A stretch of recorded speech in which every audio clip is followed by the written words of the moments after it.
The night before a Mongol boy became a warrior, there was a test no one spoke of aloud. Not the bow, not the saddle, not the first blood drawn in battle. It was the moment he learned the one name even hardened killers whispered with a shiver. The iron-hearted mother who had birthed the storm that would swallow half the world. Tonight, under the cold stars of the steppe, we ride back into that forgotten childhood terror to uncover why the fiercest horseman on earth feared not a god, not a ghost, but the woman who shaped Genghis Khan himself. This is not the tale of a conqueror. It is the excavation of the will behind his will. The invisible hand that forged Temujin from a starving outcast into the axis of empire. His mother, HOELUN. And before we are done, we will confront a final, unsettling question. Was her true legacy the empire her son carved in blood, or the secret she carried to her grave? A single decision that altered the fate of continents long before the first city burned. Welcome to Moonlight Science, and to the hidden story behind the title, Why Every Mongol Warrior Was Terrified of Genghis Khan's Mother. The steppe wakes slowly, as if the earth itself is reluctant to rise from its bed of ice. Frost clings to every blade of grass, turning the land into a sea of pale silver that stretches without mercy to every horizon. Horses stand huddled in dark clusters, their breath rising in white plumes that twist and vanish in the cutting air. From scattered circles of felt tents, thin columns of smoke rise like gray ghosts, each one a fragile statement. For now, we live. Above it all, the sky is a vast, unblinking blue dome, so clear it feels less like air than a judgment. This is not a place that forgives mistakes. The Mongol steppe in the 12th century is a world of perpetual brinkmanship between man, animal, and weather. A sudden storm can erase a herd overnight. A cracked girth strap can mean a broken neck miles from help. A careless boy can lose a lamb, and with it, his family's winter meat. Every breath taken here is rented, never owned. On such a morning, a small caravan moves across the frozen grass. A handful of riders, a few pack animals, a felt-walled cart creaking behind. At its center rides a young woman in a heavy deal padded with fur, her face half hidden behind a hood. Her name is HOELUN. To the men around her, she is a wife, a reassurance that alliances are being cemented, children will be born, bloodlines continued according to the old, accepted ways. The horses' hooves beat a steady rhythm, muffled by the frozen turf. The men are relaxed, talking in low voices, joking about horse races and the stubbornness of camels. The danger of the steppe, like the cold, is something they have learned to ignore until it grips their throats. Above them, in that endless sky, a hawk circles, its shadow sliding silently over the riders. One of the men glances up, squints against the light, and then looks away. He does not see the other shadows yet. They come first as a tremor in the air, a vibration in the ground that the horses feel before the men do. Ears prick forward, muscles tense, nostrils flare. The lead rider frowns, pulling his mount to a halt, head cocked. In the distance, beyond a low rise of earth, there is a faint, growing thunder, like far-off storm surf, but wrong, too staccato. Hooves. The word is barely formed on his lips when they crest the ridge. They are a dark wave spread across the pale land. Dozens of horsemen, lean and hard, fur cloaks streaming, bows already unstrung from their saddles. Their standards whip in the wind, marked with the tamgas of a different clan. The names will later be written by chroniclers as Kiad, Borjigan, but in this instant, they are simply this: others, strangers, danger, for a heartbeat, The world holds its breath. HOELUN's cart lurches as her driver hauls on the reins, the oxen bellowing in confusion. The men of her escort fumble for their bows, but the distance is already eaten by the charging riders. On the steppe, advantage belongs to those who move first, and HOELUN's people have moved too late. The air explodes with shouting, the deadly hum of bowstrings, the shriek of arrows parting the cold. A horse screams, rears, and goes down, entangling its rider. Another man tumbles from his saddle with a shaft through his neck, his blood a startling, vivid flower on the white ground. The clash is brief, savage, and utterly one-sided. HOELUN's escort had not prepared for war this morning. The attackers came only for one thing, and they take it. Two riders peel away from the melee and drive their horses straight toward the cart. The driver tries to turn, to flee, but an arrow takes him in the shoulder, spinning him sideways. He falls, clutching at the shaft, and the reins slip from his hands. The cart jerks to a halt, the oxen snorting in panic. HOELUN pushes aside the felt flap and looks out, eyes wide, breath fogging in the air. She sees chaos. A man she knew since childhood cutting at a stranger with his knife, only to be kicked from the saddle. She sees unfamiliar faces, hard and intent, their braids whipping behind them. She sees death. But what she does not yet see is the shape of her own future, barreling down upon her in the form of a young chieftain with a hawk's gaze. His name is Yesugei. He is not yet the father of a legend, only a man of ambition, hardened by raids and feuds. To him, HOELUN is an opportunity. He seizes the side of the cart, hauls himself up with terrifying ease, and for a heartbeat, their eyes meet. In that frozen second, the steppe holds its breath again. HOELUN's pupils are blown wide with fear, but beneath it there is something else. A flare of anger, of insult. She reaches for something, anything.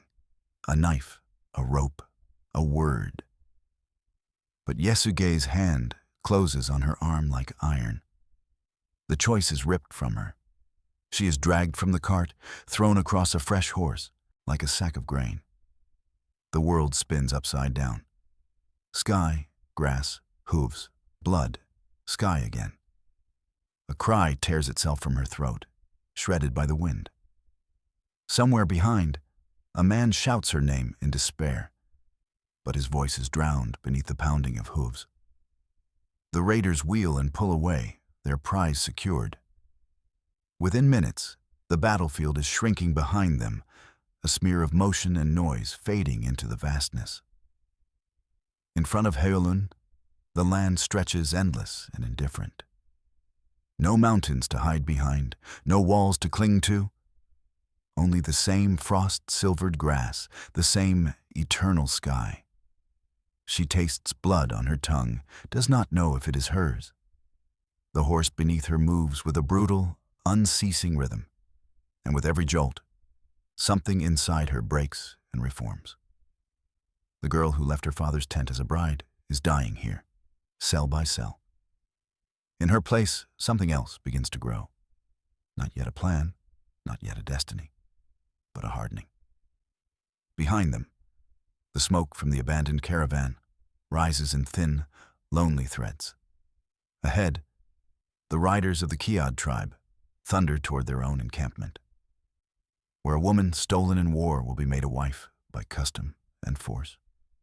No one on that ride can yet imagine that the life being torn open on this morning will become the axis upon which half the world will one day turn. No one, perhaps, except the woman herself, who feels in her bones that the sky is watching, and that in this place between earth and heaven, the only law that matters is the will to endure. The first time HOELUN left her father's camp, it was not in terror, but in ceremony. The air smelled of mare's milk and trampled grass, of smoke and horse sweat, and the faint sweetness of boiled mutton fat. Women circled her with busy hands, tightening the sash of her new deal, smoothing her braids, adjusting the small ornaments that marked her now as a married woman. Outside, men laughed too loudly, drank too much arog, and pretended not to look at her. Because this was a day for celebration, for alliance, for hope that sons and herds would multiply under the gaze of the eternal blue sky. Her husband, a young merchant named Chilidu, was neither the strongest nor the richest of his clan. But he was steady, with the broad shoulders of a good rider and the serious eyes of someone who knew how quickly fortune could turn. When he took HOELUN's hand in front of both camps, he did it with a mix of pride and awkwardness that made the older women smile. This was how it was meant to be. Two families joined, two tribes knit a little closer by a girl's womb and a boy's courage. They left at twilight, when the sky was a deepening bowl of violet and gold, the first stars pricking through like pinholes in a great tent. The procession was small, just Chilidu, HOELUN, a few relatives, a cart with her dowry, blankets, saddles, a small chest of trinkets, cooking pots that had blackened over years of shared meals. HOELUN rode beside her new husband, the chill of the evening breeze waking a thrill in her chest. Fear, yes. She was leaving everything familiar. Her mother's voice, her sister's laughter, the smell of their hearth. But also anticipation. A new camp, new skies, children that might look like the man riding at her side. They spoke little at first. Words had already been used up by the wedding speeches and jokes. The world around them was full of small sounds. The crunch of hooves, the creak of leather, the lowing of an ox. Somewhere far off, a wolf howled, thin and lonely. Chilidu glanced back over his shoulder, scanning the horizon as any cautious man would. Seeing nothing, he relaxed, and HOELUN, watching his profile in the fading light, felt a small, private seed of trust sprout in her chest. This man will not fail me easily, she thought. On the steppe, such thoughts are dangerous. The attack came with the suddenness of thunder from a clear sky. One moment, the world was only them and the vastness. The next, the earth itself seemed to erupt into hooves and shouting. A black line surged over a low ridge behind them. Riders fanned out in a killing crescent, their silhouettes sharp against the last glow of the sun. Chilidu swore, a raw sound ripped from his gut, and kicked his horse forward, shouting for speed, for formation, for anything that might stave off the wave crashing toward them. But he had brought few men. This was a wedding party, not a war band. The riders descending upon them came bent low over their horses' necks, faces set, bows already in hand. No parley, no warning. HOELUN's heart convulsed. Her hands froze on the reins, body locked between flight and disbelief. This day was blessed. The ancestors had been invoked. How could blood spill now? It spilled quickly. Arrows hissed past, one thudding into the side of the ox, sending the animal bellowing and stumbling. Another struck a man near the cart, pitching him backward with a grunt. Horses collided. Someone screamed her name. She saw Chilidu wheel his horse, putting himself between her and the oncoming riders, his bow raised, jaw clenched. For an instant, he seemed enormous, larger than the men bearing down on them, a single burning point of resistance in the onrushing dark. Then the line of attackers hit.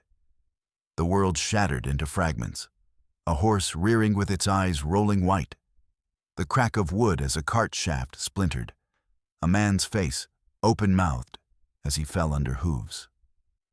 HOELUN's mare lurched sideways, almost unseating her.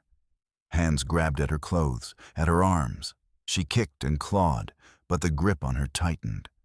She locked eyes with Chilidu one final time. He was half-turned in the saddle, reaching for her, his face twisted not with fear for himself, but with desperate rage at his powerlessness. That expression branded itself into her memory, deeper than any cut. She opened her mouth to call to him, to plead or curse, she never knew which. But her voice was drowned under the roar of men and animals. Then a different hand closed on her. The same hawk-eyed chieftain who would, in another telling, be the first man of her story. Yasuge's fist wrapped around her wrist like a shackle. His horse drove between her and Chiledu, his weight and the animal's momentum tearing her from her husband's side. It was so fast, her shoulder felt as if it had been dislocated, pain flaring white-hot up her arm. Her scream tore out of her throat and vanished immediately, shredded into nothing by the wind of the charge and the empty echo of the steppe. Here, sound was swallowed. No walls, no trees, nothing to throw her voice back to her. She might as well have been crying out inside a dream. Chiledu spurred toward them, but 3 riders cut him off. HOELUN saw him shoot, saw a man topple, saw another arrow punch into Chiledu's thigh, driving him to one knee in the saddle. He did not fall, but his horse faltered, and in that stuttering heartbeat, the attackers surged past him, carrying HOELUN away like a piece of plunder. To Yasuge, this was exactly that. He did not know HOELUN's favorite childhood song, the way she stirred her porridge clockwise 3 times for luck. The private fear she had of dying in childbirth as an aunt once had. He knew only that she was of good stock, healthy, strong-boned. A wife taken from a rival tribe was not just a woman. She was a weapon. Her children would not belong to the Merkit, but to his own Kiad. Every son she bore would be an arrow stolen from his enemy's quiver. To the Merkit who later heard the story, who saw Chiledu return bleeding, his bride gone, his honor torn from him before he could even claim it, HOELUN became something else. Not just a person, but a wound, an insult carved into the living flesh of their tribe. Such things did not scab over easily. They festered. This was the arithmetic of the steppe. One stolen woman equaled decades of hatred. A single raid could ripple through generations.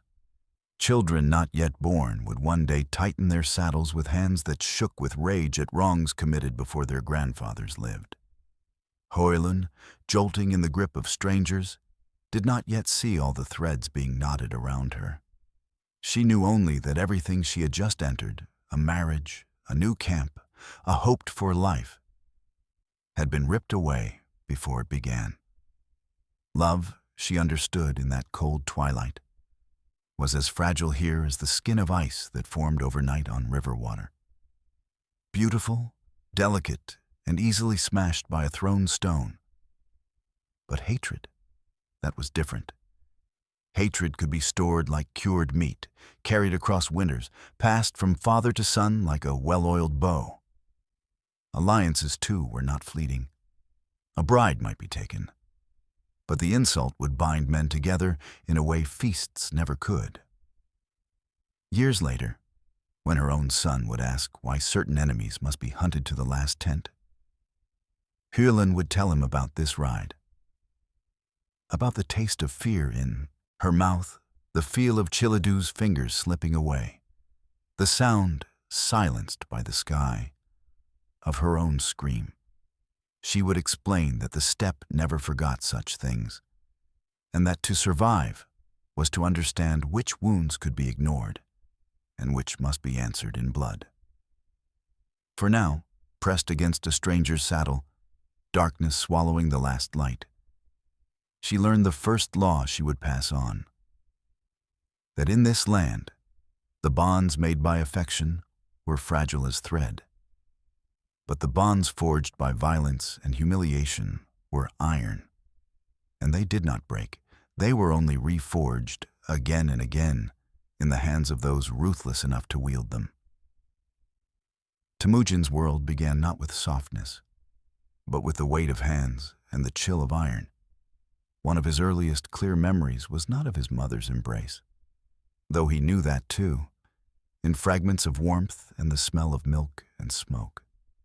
What burned itself deepest into him was the feeling of his father's rough fingers at his chest, the prickle of small, hard shapes brushing against his skin, and the low, fierce murmur of a blessing that sounded more like a threat to the universe.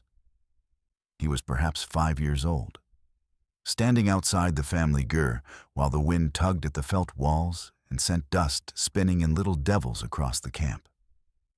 The morning was bright.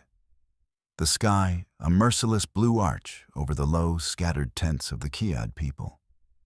Horses grazed nearby, tails flicking lazily, their ears turning to every sound. The air was full of the familiar orchestra of steppe life. Lambs bleating, women calling to one another, the clatter of pots, the occasional barked laugh of a man. Yasuge, his father, squatted in front of him, smelling of horse and sweat and smoke. His beard was shot with frost from the cold, his eyes narrowing against the light as he concentrated on the object in his hands. A short string threaded through with tiny bones. Temujin stared at them, fascinated. They were pale and glossy, smoothed by thumb and time. Finger bones, maybe, or the small segments from a sheep's spine. To a child, they might as well have been dragon's teeth. These were taken from a wolf, Yasuge said, his voice a low growl meant only for his son. A strong one. He fed well before he died. Temujin's gaze snapped up. Wolves were the steppe's shadow, feared, admired, cursed.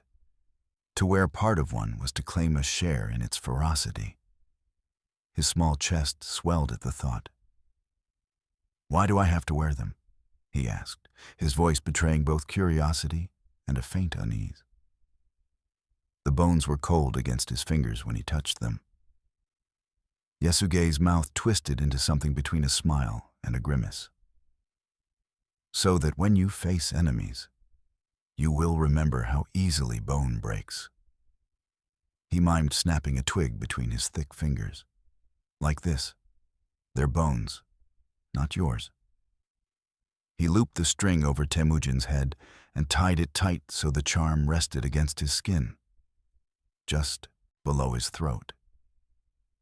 The boy shivered as the cold points pressed into him, then straightened his shoulders, imagining himself already grown, already breaking foes like the bones beneath his fingers.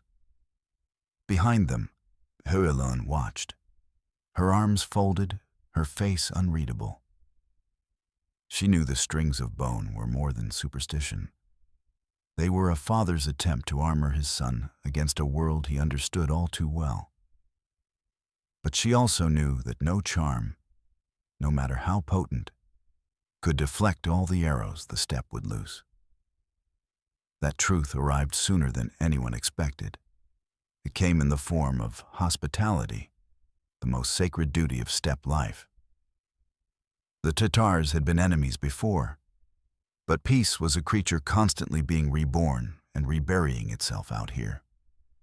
Yasuge, traveling with a small party, encountered a Tatar encampment. They invited him to share their food, their drink. To refuse would have been an insult worthy of blood. So he accepted, dismounted, sat at their fire. They offered him kumis, mare's milk fermented until it sparkled in the bowl. He drank, not knowing that sweetness covered bitterness. The poison slid down his throat like any other drink, invisible and irreversible. Temujin did not see his father drink the poison. What he saw was the aftermath. Yasuge slumped over his saddle weeks later, his face gray, the powerful body that had seemed immovable now shaking with fever. The camp erupted into anxious motion. Women running for water, men shouting for shamans, children staring with wide, frightened eyes. HOELUN moved quickly too, but her movements had a different edge. She had seen death before. She had been taken by force from one life into another. She recognized when the world was about to tear along its seams again. Temujin stood at the gear entrance, fingers clutching the bone charm until the edges dug into his skin. He watched his father be carried inside, heard the low, urgent voices, the muffled coughs, the weird, bubbling rattle of a chest filling with something that should not be there. He wanted to go to him, to see his face, to ask if he was afraid. But an aunt blocked his way with a firm hand on his shoulder. "Stay," she said. Her tone was not unkind, but it brooked no argument. Men are speaking with the spirits. The spirits did not answer as the shamans wished. They rattled their drums, burned herbs that filled the gear with thick, choking smoke, chanted and spat and shook their hair. None of it mattered. Yesugei's strength, which had carried him through hundreds of winter storms and dozens of battles, was no match for a few grains of Tatar treachery. By dusk, he was dead. Word moved through the camp quickly, but something else moved even faster. Calculation. Yesugei had been the center of a fragile web of loyalty. His charisma, his promises of plunder, his ability to hold men together despite old grudges. That was the invisible glue that kept their small coalition from splintering. With Mahorkai, his death, the glue began to crack. Temujin watched it happen with the cruel clarity of a child who does not yet possess the illusions adults use to comfort themselves. One day the camp was full of familiar faces. Men who clapped his shoulder and called him Little Wolf. Women who pinched his cheek and promised to find him a good mare when he was older. The next, there were gaps. A cart gone, a felt tent folded quietly at dawn, a favorite horse missing from the herd. At first, he didn't understand. "Where is Uncle So-and-so?" he would ask. "Why is that family leaving? When will they come back?" HOELUN's responses grew shorter, harder. "They have their own path. They are cowards. They will not come back." Underneath, a darker truth pulsed. Without Yesugei, she and her children were a burden. Widows without powerful backing did not attract allies. They attracted wolves, human and otherwise. Men who had sworn oaths to Yesugei had not sworn them to a boy with baby fat still softening his cheeks. Loyalties, like tents, could be packed up and moved overnight. One morning, Temujin emerged from the gyr to find that most of the camp had simply vanished. The central fire pit was cold. The ring of gyrs that had surrounded theirs like a protective wall was gone, leaving only circles of flattened grass, stray bits of rope, a broken pot half buried in the dirt. The only sounds were the wind and the small lost noises of their own animals. He spun in a slow circle, confusion melting into a dawning horror. "Where did they go?" he demanded. "Where is everyone?" HOELUN stepped out behind him, her face pale but set like stone. For a moment, he saw something raw flicker in her eyes, something like the look Chiledu had worn when she was torn from him years before. Then it hardened. "They have left us," she said flatly. "They have taken their loyalty with their carts." Temujin stared at her. "But they can't. Father." "Your father is meat for the worms," she snapped, too harsh, then bit down on the rest of her words. She took a breath and started again, more controlled. "Your father is gone. On this land, men follow strength. They saw none left here." The words cut him deeper than he could express. He looked down at the charm on his chest, the wolf bones pressing into his skin. They suddenly felt like a mockery. If they were meant to protect him, they had failed. If they were meant to make his enemies' bones break, they had not worked soon enough. He lifted the string, fingers closing around it, a childish impulse surging up, to tear it off, to throw it into the ashes of the cold fire, to scream. But HOELUN's hand shot out and caught his wrist. "Don't," she said quietly. Her voice held no softness, but it held something else. Command. Your father gave you that. You will wear it, not because it keeps you safe, it doesn't. Nothing does. You will wear it too, remember. Remember what? His throat ached. She looked out over the empty space where their people had been, her jaw tight. That promises vanish, that men leave when they smell weakness, that the only bones you can trust are your own, and the ones you are willing to break. He swallowed, the bones cold and sharp against his skin. In that moment, his father's touch, which had once seemed like a shield, became something different, a responsibility, a commandment written not in words, but in gristle and calcium. The terror that settled over him then did not come from ghosts or monsters. It wore a human face, his mother's, hard and unyielding, framed by the flat emptiness of a steppe that did not care whether they lived or died. Temujin's world began not with softness, but with the weight of hands and the chill of iron. One of his earliest clear memories was not of his mother's embrace, though he knew that too, in fragments of warmth and the smell of milk and smoke. What burned itself deepest into him was the feeling of his father's rough fingers at his chest, the prickle of small, hard shapes brushing against his skin, and the low, fierce murmur of a blessing that sounded more like a threat to the universe. He was perhaps 5 years old, standing outside the family gur while the wind tugged at the felt walls and sent dust spinning in little devils across the camp. The morning was bright, the sky a merciless blue arch over the low, scattered tents of the Kiad people. Horses grazed nearby, tails flicking lazily, their ears turning to every sound. The air was full of the familiar orchestra of steppe life. Lambs bleating, women calling to one another, the clatter of pots, the occasional barked laugh of a man. Yesuge, his father, squatted in front of him, smelling of horse and sweat and smoke. His beard was shot with frost from the cold, his eyes narrowing against the light as he concentrated on the object in his hands. A short string threaded through with tiny bones. Temujin stared at them, fascinated. They were pale and glossy, smoothed by thumb and time.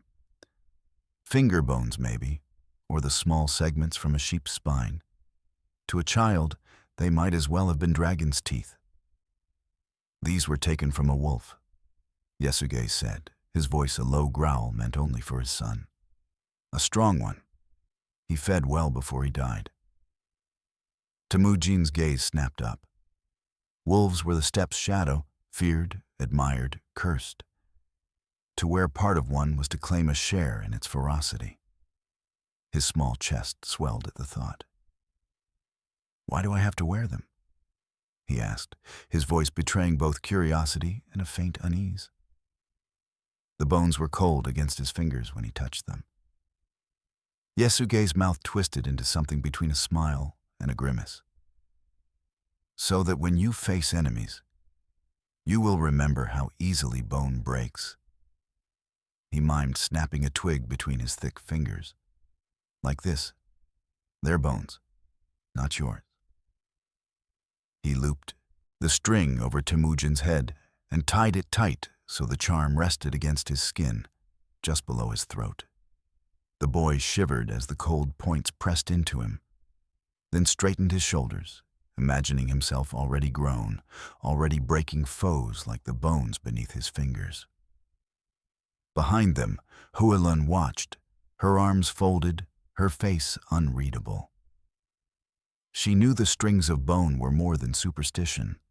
They were a father's attempt to armor his son against a world he understood all too well. But she also knew that no charm, no matter how potent, could deflect all the arrows the steppe would loose. That truth arrived sooner than anyone expected. It came in the form of hospitality, the most sacred duty of steppe life. The Tatars had been enemies before, but peace was a creature constantly being reborn and reburying itself out here. Yasuge, traveling with a small party, encountered a Tatar encampment. They invited him to share their food, their drink. To refuse would have been an insult worthy of blood. So he accepted, dismounted, sat at their fire. They offered him kumis, mare's milk fermented until it sparkled in the bowl. He drank, not knowing that sweetness covered bitterness. The poison slid down his throat like any other drink, invisible and irreversible. Temujin did not see his father drink the poison. What he saw was the aftermath. Yasuge slumped over his saddle weeks later, his face gray, the powerful body that had seemed immovable now, shaking with fever. The camp erupted into anxious motion, women running for water, men shouting for shamans, children staring with wide, frightened eyes. HOELUN moved quickly too, but her movements had a different edge. She had seen death before. She had been taken by force from one life into another. She recognized when the world was about to tear along its seams again. Temujin stood at the gur entrance, fingers clutching the bone charm until the edges dug into his skin. He watched his father be carried inside, heard the low, urgent voices, the muffled coughs, the weird bubbling rattle of a chest filling with something that should not be there. He wanted to go to him, to see his face, to ask if he was afraid. But an aunt blocked his way with a firm hand on his shoulder. "Stay," she said. Her tone was not unkind, but it brooked no argument. Men are speaking with the spirits. The spirits did not answer as the shamans wished. They rattled their drums, burned herbs that filled the gyre with thick, choking smoke, chanted and spat and shook their hair. None of it mattered. Yasuge's strength, which had carried him through hundreds of winter storms and dozens of battles, was no match for a few grains of Tatar treachery. By dusk, he was dead. Word moved through the camp quickly, but something else moved even faster. Calculation. Yasuge had been the center of a fragile web of loyalty. His charisma, his promises of plunder, his ability to hold men together despite old grudges. That was the invisible glue that kept their small coalition from splintering. With his death, the glue began to crack. Temujin watched it happen with the cruel clarity of a child who does not yet possess the illusions adults use to comfort themselves. One day the camp was full of familiar faces, men who clapped his shoulder and called him Little Wolf, women who pinched his cheek and promised to find him a good mare when he was older. The next, there were gaps. A cart gone, a felt tent folded quietly at dawn, a favorite horse missing from the herd. At first, he didn't understand. "Where's Uncle So-and-so?" he would ask. "Why is that family leaving? When will they come back?" HOELUN's responses grew shorter, harder. "They have their own path. They are cowards. They will not come back." Underneath, a darker truth pulsed. Without Yasuge, she and her children were a burden. Widows without powerful backing did not attract allies. They attracted wolves, human and otherwise. Men who had sworn oaths to Yasuge had not sworn them to a boy with baby fat still softening his cheeks. Loyalties, like tents, could be packed up and moved overnight. One morning, Temujin emerged from the gur to find that most of the camp had simply vanished. The central fire pit was cold. The ring of gurs that had surrounded theirs like a protective wall was gone, leaving only circles of flattened grass, stray bits of rope, a broken pot half buried in the dirt. The only sounds were the wind and the small lost noises of their own animals.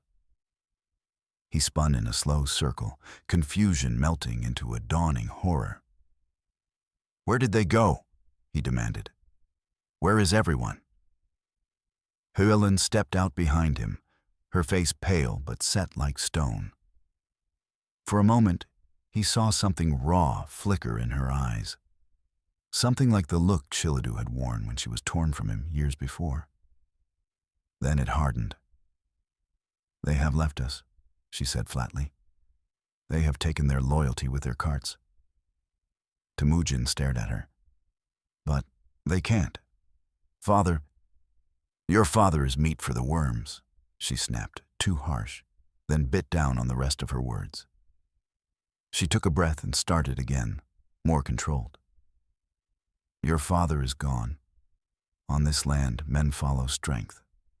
They saw none left here." The words cut him deeper than he could express. He looked down at the charm on his chest, the wolf bones pressing into his skin. They suddenly felt like a mockery. If they were meant to protect him, they had failed. If they were meant to make his enemies' bones break, they had not worked soon enough. He lifted the string, fingers closing around it, a childish impulse surging up. To tear it off, to throw it into the ashes of the cold fire, to scream.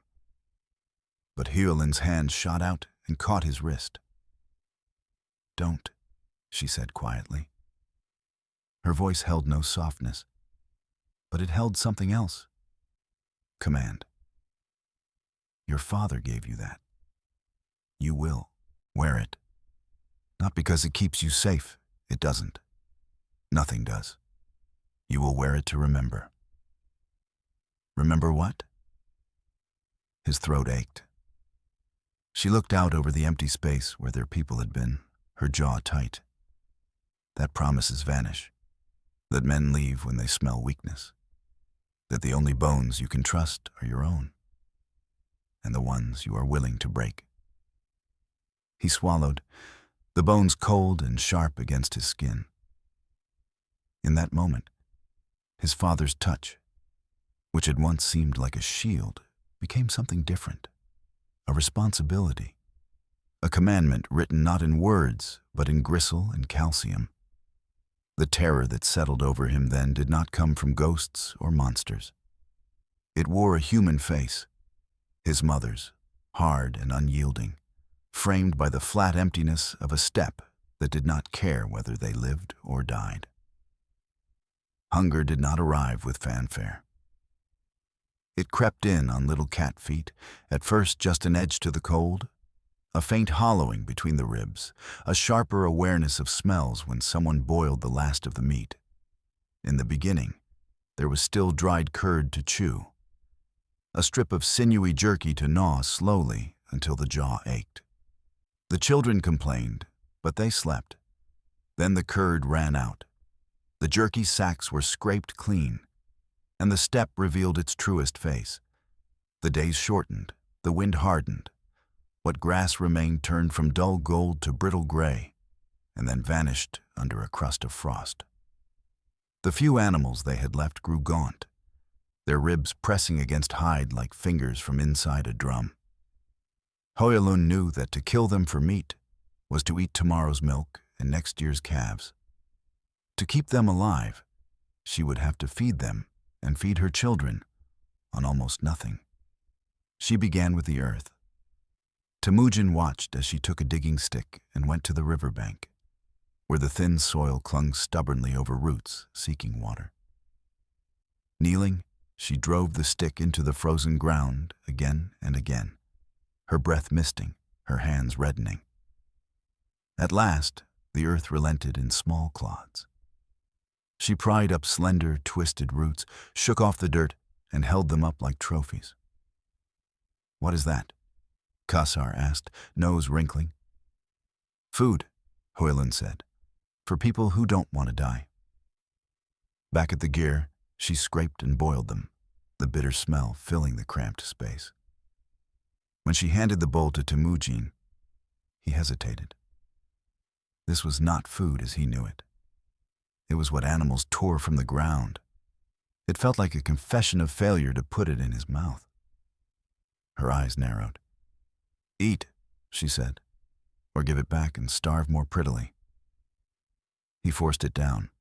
The taste was acrid, the texture stringy, but as it slid into his belly, a small, treacherous warmth spread from within.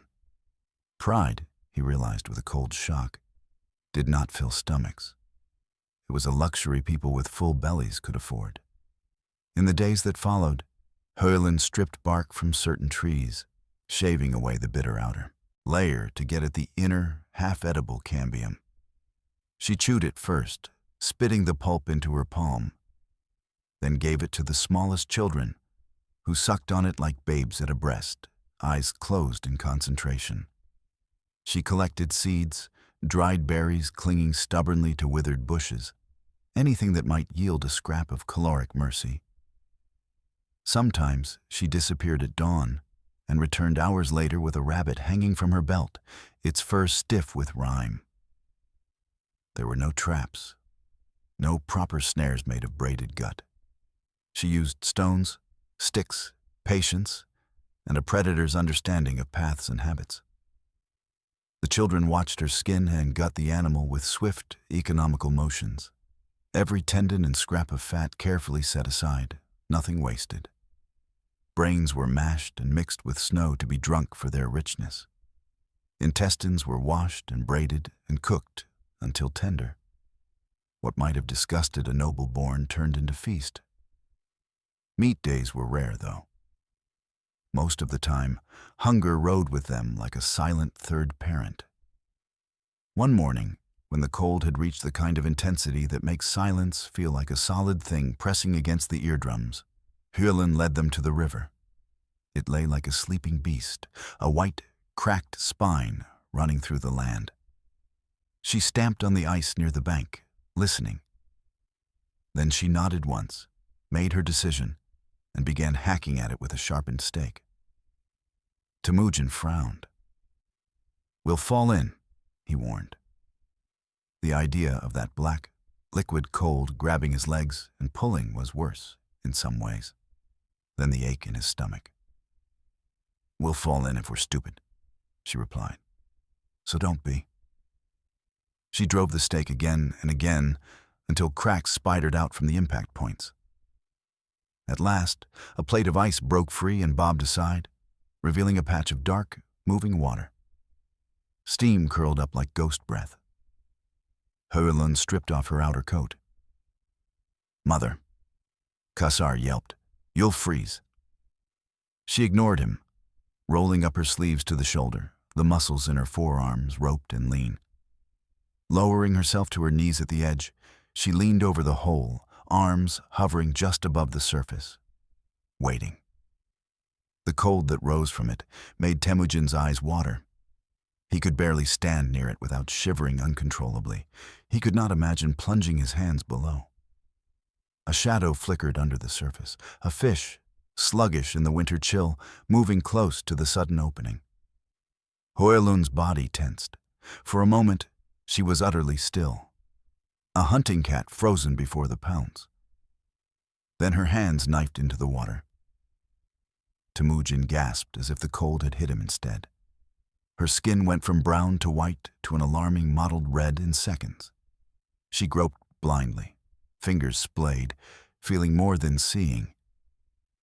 For an instant, he thought she had lost it. Then her face changed, lips peeling back from her teeth in a grimace of effort, and she jerked her arms upward.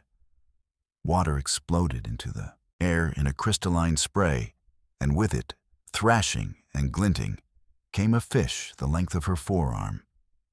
It slapped against the ice, tail whipping. She trapped it with the heel of her hand and brought a rock down on its skull in a single, merciful blow. Only then did she allow herself to feel the cold.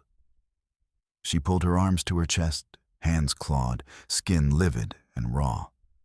For a moment, she just knelt there, eyes closed, shaking with something that was not quite pain, not quite triumph.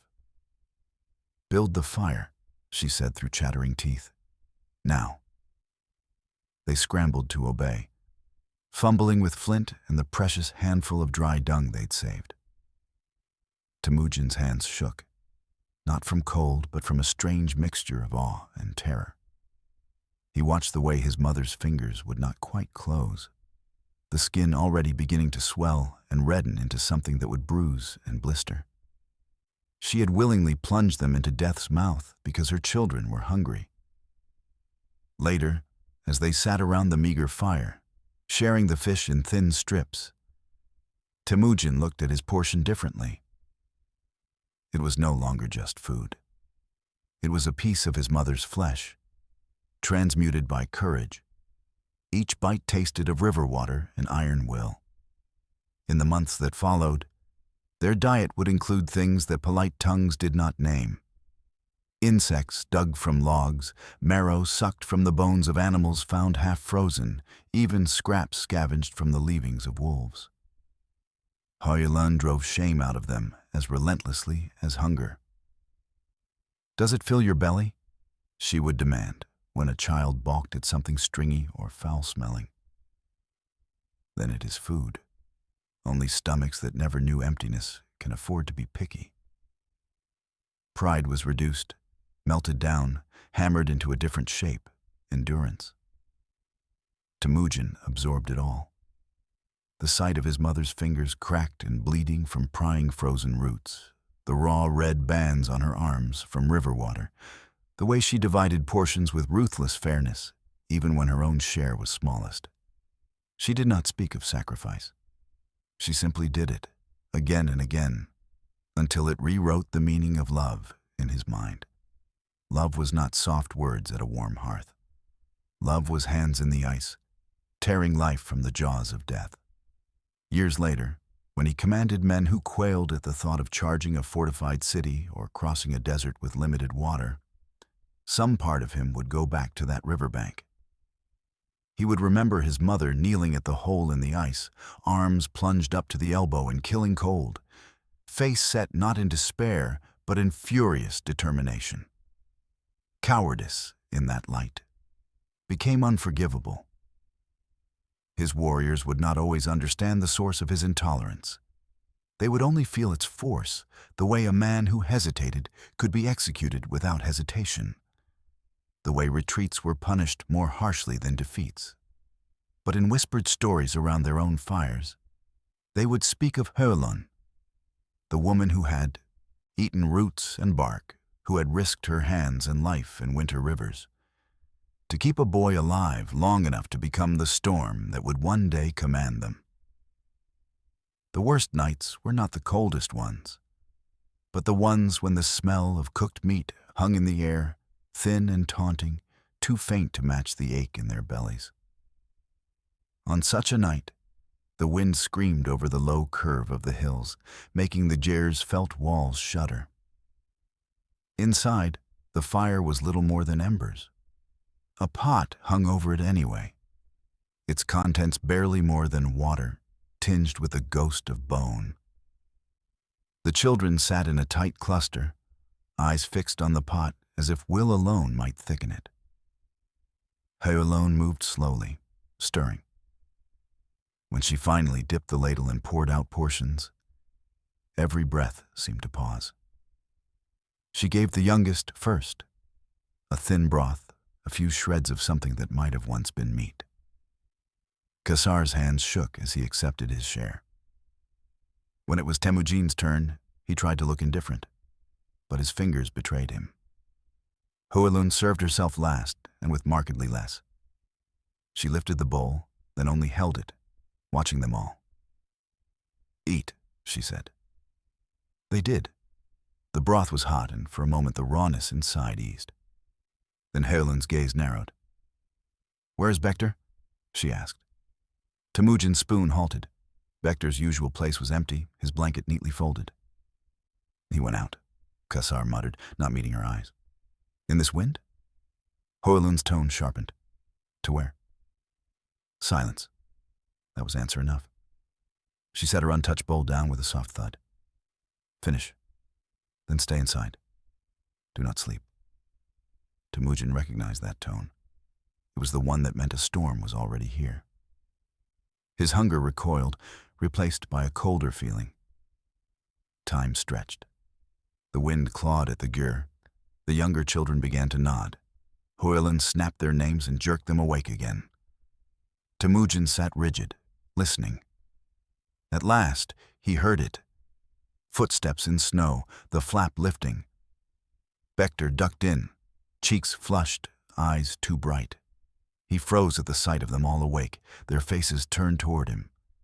HOELUN's gaze dropped to his mouth. Grease shone there.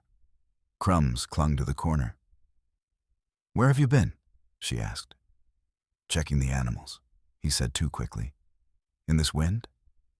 Her voice was almost gentle now. "Open your deal." "Why?" "Because I told you to." He hesitated. Her hand shot out, seized the front of his coat, and yanked it open. From his undertunic, a small leather pouch tumbled to the floor, landing with a muffled clink. The smell hit them like a blow. Fat, meat, salt, real food. HOELUN bent, picked it up, loosened the thong. Hard, dark chunks of dried meat glistened inside, enough to turn their thin soup into a feast. "Where did you get this?" Her voice went flat. From the stores," he muttered. "Our stores." "Our," she repeated softly. "You mean the food I count every night? The food I divide so none of you dies first? You went out in the dark to steal from your brothers and sisters." Her words were soft, but each one landed like a slap. The younger children stared at Bekter as if he were a stranger. HOELUN lifted the pouch high, letting all see. "This is not only meat," she said. "It is a cut taken from each of you without your knowing, from your ribs, from your cheeks." She handed the pouch to Temujin. "Divide it," she said. "Every piece. He eats last and less." The humiliation was surgical. Bekter's shoulders hunched. Temujin's hands shook as he parceled out the meat, trying to be exact. They ate in strained silence. HOELUN did not take any. When the last bit was gone, she spoke again. "We have nothing," she said. "No clan, no herds worth bragging about. The only wealth we own is this." She tapped her chest. "And this." She rapped Temujin's skull. "Then Kassar's. Then Bekter's. Our loyalty to each other. The day we start stealing that, we are already dead. Do you understand?" Murmured yeses. Her eyes pinned Bekter. Louder. "I understand," he forced out. "Good." Her gaze swept them all. "Remember this night. The world will try to cut us apart. We will not help it." Nothing material had changed. They were still poor, hungry, exiled. But a line had been drawn in the frozen earth. Inside HOELUN's tent, even starvation would not excuse betrayal from within. Winter on the steppe is loud with wind and quiet with everything else.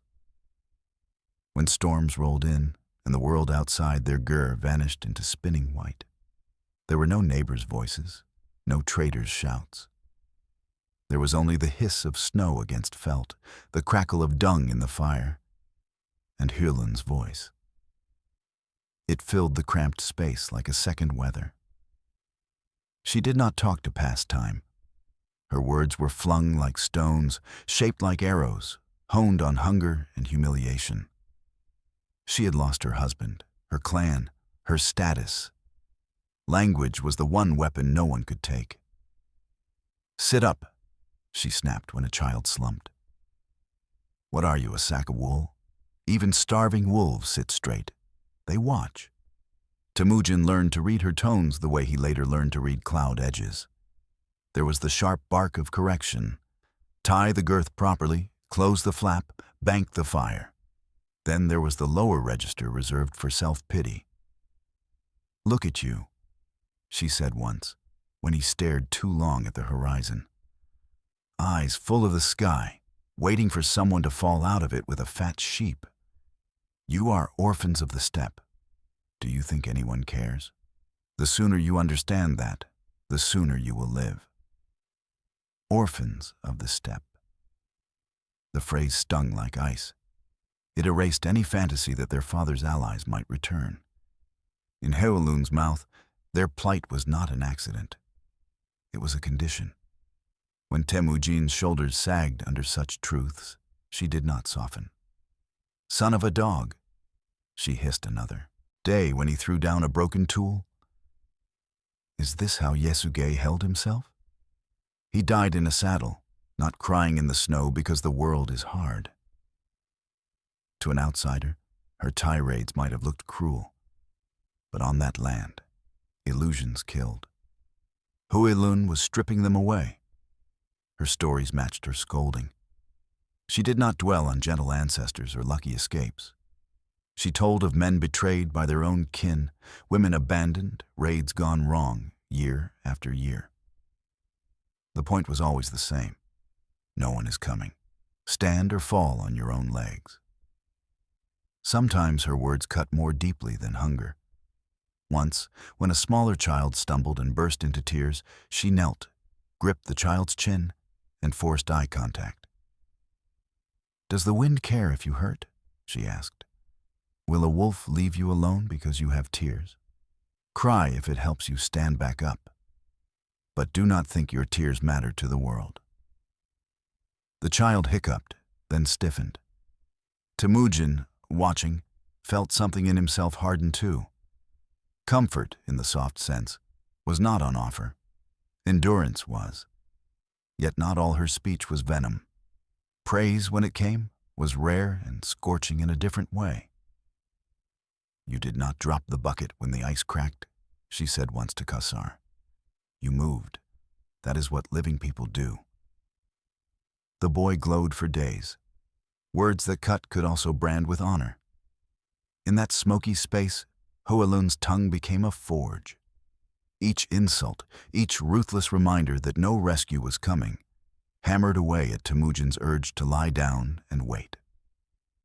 Slowly, under blows of language, a core formed that did not look outward for salvation. Years later, men would tremble under Genghis Khan's verbal lashings.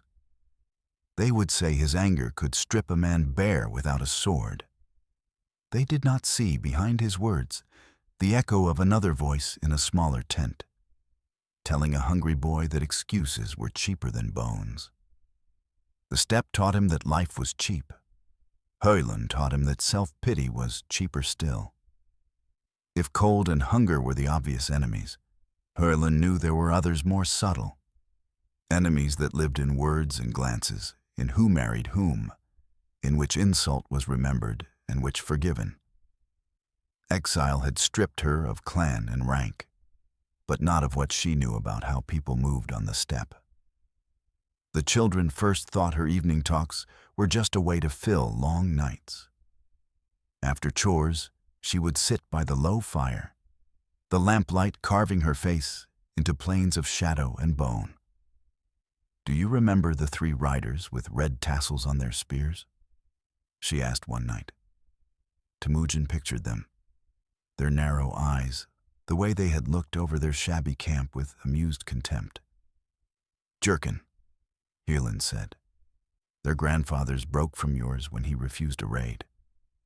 They took loot, then the Tatars crushed them. They traded long loyalty for short gain." She let that hang. "Remember that tassel. Men like that will sell you for a quick mouthful if you let them." She mapped the clans with stories, not diagrams. The Taichiud here, proud and touchy about insults at feasts, the Ongirat there, valuing arranged marriages and formal respect. The Kerait under Khan, whose hospitality was real, but whose nephew nursed a grudge over a bride's slight. "Trust isn't a blanket," she said. "It's a thread. You hold it as long as the other end is held. The moment they let go and you keep holding nothing, that's your fault." Around the hearth, she sometimes scattered pebbles and bits of bone on the dirt. "This is us," she'd say, touching one. "This is a chief whose uncle your grandfather insulted. This one's sister married into that one's camp. Move this stone." She nudged one, and all these shift. Temujin began to see the steppe differently. The hills and rivers didn't change, but between them he now sensed lines. Invisible ropes of obligation, old debts, simmering grudges. A careless word could pluck the wrong line and set a distant camp vibrating with anger. She taught them marriages as politics, not romance. When a girl leaves her father's tent, HOELUN said, she takes ears and eyes. She hears things in one camp and carries them to another. Your father stole me from the merchant, that bound them to him with hate as strong as blood. Her gaze, when she said it, was unreadable. Pain and hard acceptance shared space. Temujin absorbed this. Wives were not just women. They were roads. Visiting hunters and small traders became case studies. HOELUN would give an extra strip of meat to one who had once helped their kin and explain later, debts of kindness bind as strong as debts of blood. A man who has fed you is slower to raise his hand. Over time, these quiet tutorials built a second map in Temujin's mind, laid atop the physical one. When he later forged alliances, played rival tribes against one another, or chose which old insult to avenge first, he was walking paths first traced in these talks. Warriors who joined him later thought they were following a born strategist. They didn't see the older woman in a tattered gur who had once turned the politics of survival into a lesson plan. To outsiders, the Mongol steppe looked empty, a monotonous sweep of grass and sky. To HOELUN, it was dense with information. She had no parchment maps, but every movement of wind, cloud, beast, and bird was a line of text. Look, she would say, stopping suddenly. What do you see? Temujin squinted. Horses grazing, a low smear of cloud, nothing unusual. You see nothing, she said. Already that tells you something. Listen. The normal chorus of insects and birds had thinned, the horses' tails all flicked in the same direction. The wind is turning, HOELUN said. Sideways snow by night. We don't camp on this hill. She read raids in silences, storms in the way birds cut their flight, water in the taste of air. She taught the sky as compass. On clear nights, they lay outside, cloaks pulled tight, breath steaming. Find the cart, she said, the dipper pattern they knew. He traced it. She followed the handle up to a modest, steady star. That one stays. Walk toward it and it will always be ahead. That is the sky's nail. Remember it when the ground disappears in storm. She showed how moss thickened on the north side of rocks, how snow melted first on south-facing slopes. Cloud shapes, too, became code. See that one, like a fish spine? She said. Thin, ribs showing. Winds up there are slicing clouds, far storms. They may die before reaching us or not. Either way, move like they are coming. She made them practice, blindfolding them, spinning them, leading them a short way from camp. She said, find the river, without your tracks. They blundered at first. When they returned, panting and embarrassed, she asked, what did your feet tell you? Was the ground softer? Slope? Smell the air? Damp? Sharp? It wasn't magic. It was repeated observation until it felt like instinct. To HOELUN, even superstition had a practical core. When elders muttered that a certain cloud meant bad luck, she translated, bad luck, she said, means trouble for people too lazy to move their tents. Temujin internalized this literacy so deeply that later, as a commander, he seemed almost clairvoyant. He led columns across deserts others deemed impassable, appeared where enemies did not expect him, slipped away before disastrous weather. His warriors credited Tengri or some personal star. They did not see the years of small lessons, the way his mother had once pressed his palm to the ground to feel distant hoofbeats, had made him smell air for unseen water, had punished him for getting lost where she thought knowledge should have been enough. In a world without written maps, HOELUN had turned the bodies and senses of her children into instruments. The Mongol army inherited that operating system. Men who could ride by star and feel a river before they saw it. From afar, it looked like fate. Up close, it was a science taught in hunger. Spring had only just begun to loosen winter's grip. Grass around Temujin's modest camp was a pale green fuzz. Lambs bleated, smoke rose in calm spirals. Inside the gear, Temujin and Berta sat close, speaking of small hopes, foals, alliances, the next Kurultai. HOELUN, mending a strap nearby, watched them without staring. Berta's laughter stirred memories she would rather have left buried. Another young woman, once riding out as a bride, another evening ambush. Outside, something shifted. Horses stamped, a dog bristled, lambs went abruptly silent. HOELUN's needle froze. "Listen," she said. Temujin heard it then. Faint thunder, too many hooves for a friendly visit. His hand went to his knife. "Riders." "Too many," HOELUN replied, already rising. The flap burst open. Men flooded in, furred silhouettes, breath smoking, weapons in hand. The smell of sweat and horse and old rage filled the space. One of them spat a word like a curse. Murkit. Time folded. For HOELUN, the present snapped against the memory of being hauled from Chilidu's side years before. The same tribe whose loss of her had fueled grudges had returned to collect. The leader's eyes fixed on Temujin. "Son of Yasuge," he said. "Bride thief. Did you think we'd forget?" Temujin stepped between Berta and the intruders. His knife was useless against their bows, but movement was reflex. Bo-Art's hand brushed his back for a heartbeat, then dropped. She understood the older story being played out. HOELUN's voice cut across the chaos. "This is between dead men," she said. "Yasuge stole me. He's dust. Murder him if you can find his bones. You shame yourself stealing from his son." The Murkit leader glanced at her, eyes narrowing with recognition. "You were ours," he said slowly. "Now we take what is his, as he took what was ours." His gaze slid past Temujin to Berta, young, strong, of good family. She was alliance made flesh. Temujin's grip tightened. "You will not take her." 3 arrowheads tilted toward his chest. HOELUN saw the angles in an instant. To resist now meant slaughter. To bargain for time meant letting the old pattern replay in reverse. "You can kill my son," she said evenly to the Murkit leader. "It won't unmake a single day of your shame. Or you can take your story and leave. We struck back.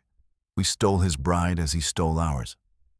Go, before I say you came afraid."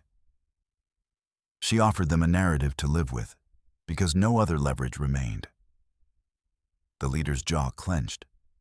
Then he jerked his chin. 2 men grabbed Temujin, pinning him. Another seized Berta's arm.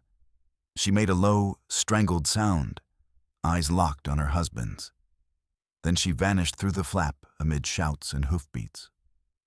Silence crashed into the gur when they galloped away. Temujin tore free, stumbled outside into the night, knife in hand, chest heaving. The steppe stretched indifferent, stars cold and sharp. The thunder of hooves receded into darkness. "They took her," he said, voice raw. "They took her from me." HOELUN stepped out, the wind tangling her gray-streaked hair. "Now you know," she said quietly, "what was done to me." Grief twisted into something harder. "This began with Yasuge," he spat, "with his taking you." "It began," she corrected, "with men thinking hurt can be balanced by more hurt. Your father did it. These did it. If you do nothing, it ends here. She's gone. You remarry, or..." He turned on her. Or you answer," she said. "Not like a mad dog snapping, with allies, with a plan. You do not just get your wife back, you make sure they cannot do this again." Days later, when he rode with Ong Khan and others to strike the Merkit and reclaim Borte, the warriors around him felt the echo of HOELUN's fate driving them. It was no longer just a young man's honor at stake. It was the opportunity to close a circle that had started with a woman screaming on another night, under another sky. The Merkit camp never imagined itself as legend. It was just another night of fires and low talk, horses cropping nearby, women moving between gers. They had told themselves a satisfying story. They had struck Yesugei's line, taken the bride of his son, balanced an old insult. Dawn rewrote that story. Temujin came not alone, but with allies. Ong Khan's Kerit, old companions of his father, hungry young warriors eager for plunder and payback. They descended at first light, hooves drumming, arrows hissing.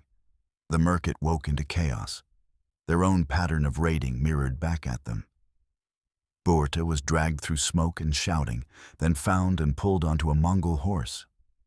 Temujin's arm tightened around her for one fierce heartbeat. Then he sent her toward safety. "Go," he said. "Mother is waiting." In the Mongol versions, this is where the story shines. The brave rescue, the rising star of Temujin's name. But the deeper shift happened later, around HOELUN's fire.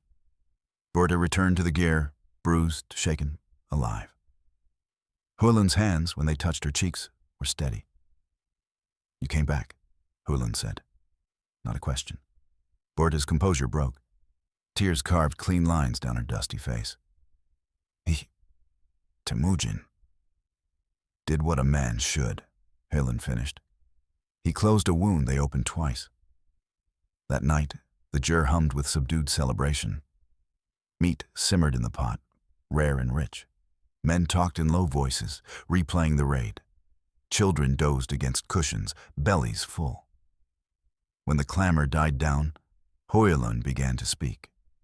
Her stories had always been edged, but now something in them sharpened.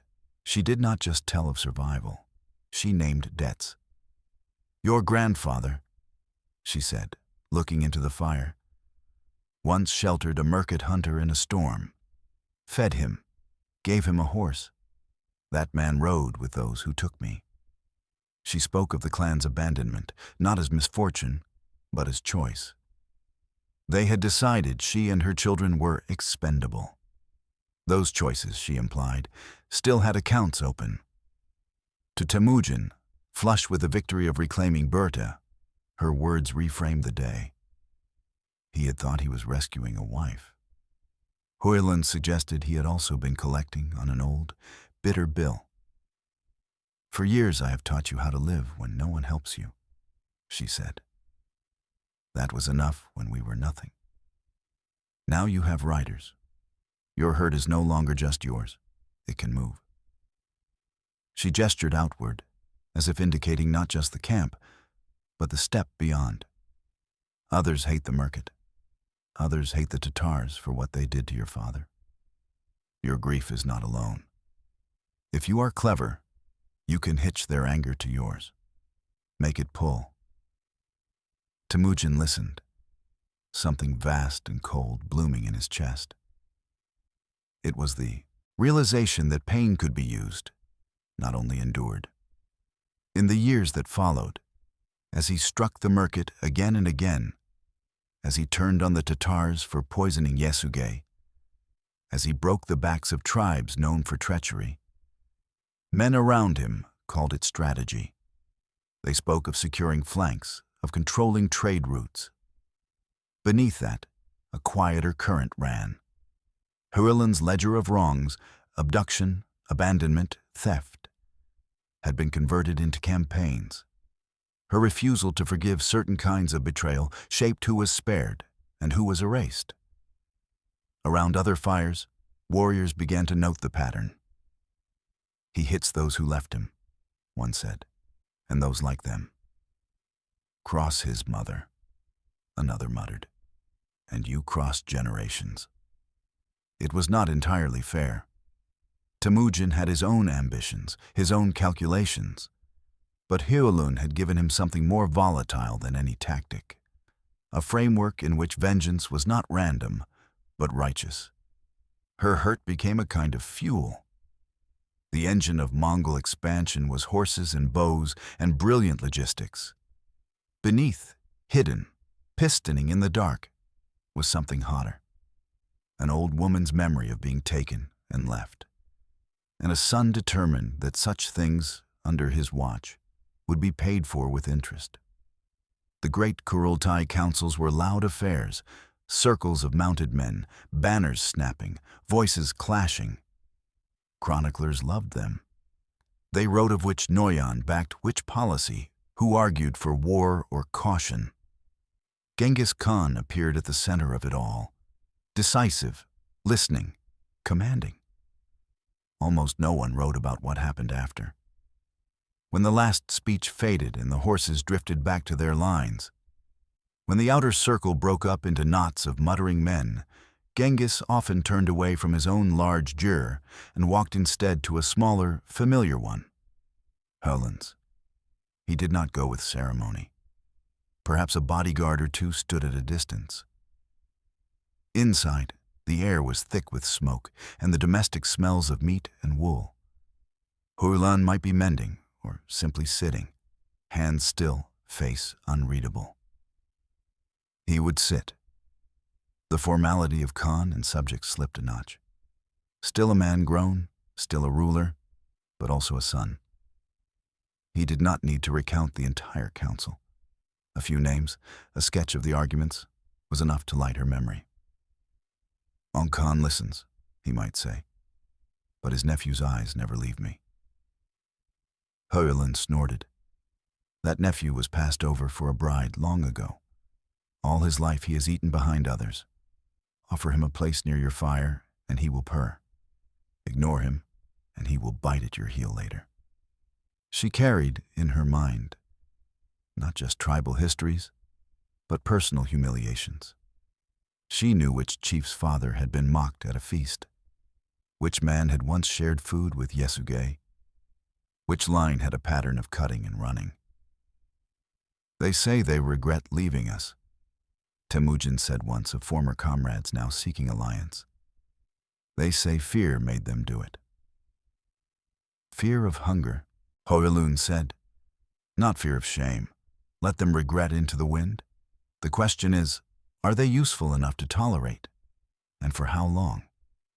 Decisions that later looked like cold realpolitik often had roots in these intimate debriefs. A tribe that had abandoned them in exile might be bound temporarily, milked for its strengths, then broken when it overstepped. Another, with a history of genuine aid, might be forgiven a misstep even when others called for blood. Sometimes, HOELUN urged restraint. He insulted my father, Temujin growled once of a lesser chief. Your father does not feel it, she said. The man has 50 good riders and sons married into 3 clans you need. Your pride eats meat that your army needs more. Spit it out. Other times, she hardened his hand. The Tatars did not only poison Yasuge, she reminded him when talk turned to that tribe. They laughed. They shared meat over it. If you leave their elders breathing, the song of his death will go on. And the singers. There was no title for her role. She was not queen or minister. Yet men who had watched patterns for years began to suspect that some of the empire's most consequential turns had been nudged, if not decided, in the soft light of her gear rather than under the open sky. They whispered it to each other. He went to her last night, one said before a clan's fate was sealed. Another nodded grimly. Then he already knows what to do. We just haven't heard it yet. For ambitious warriors, this was both unsettling and oddly reassuring. They could claw their way up, prove themselves in battle, sway arguments in formal councils. But somewhere beyond their reach, another ledger was being consulted. HOELUN's. To be on the wrong side of her judgment might not lead to immediate doom. But over time, men noticed. Those she distrusted tended to find themselves on thinner ice, with fewer second chances. Those she marked as steady often survived mistakes others did not. In chronicles, power belonged to Genghis Khan and his Nomads. In practice, a portion of it flowed through conversations only two people heard, shaped by the memories of a woman who had seen more, lost more, and remembered longer than anyone else alive. The day Temujin became Genghis Khan, the plain felt charged. Banners of many tribes ringed the Kurultai, horses stamping, men in their finest furs. At the center, Temujin stood not just as a war leader, but as something new. A man claiming to rule all the people who rode beneath the eternal blue sky. He spoke first of victories, herds taken, enemies crushed, tribes united. The crowd roared, proud and hungry for more. Then his tone shifted. "For too long," he said, gaze sweeping the circle, "we have lived like wolves to strangers and snakes to our own. We steal each other's wives.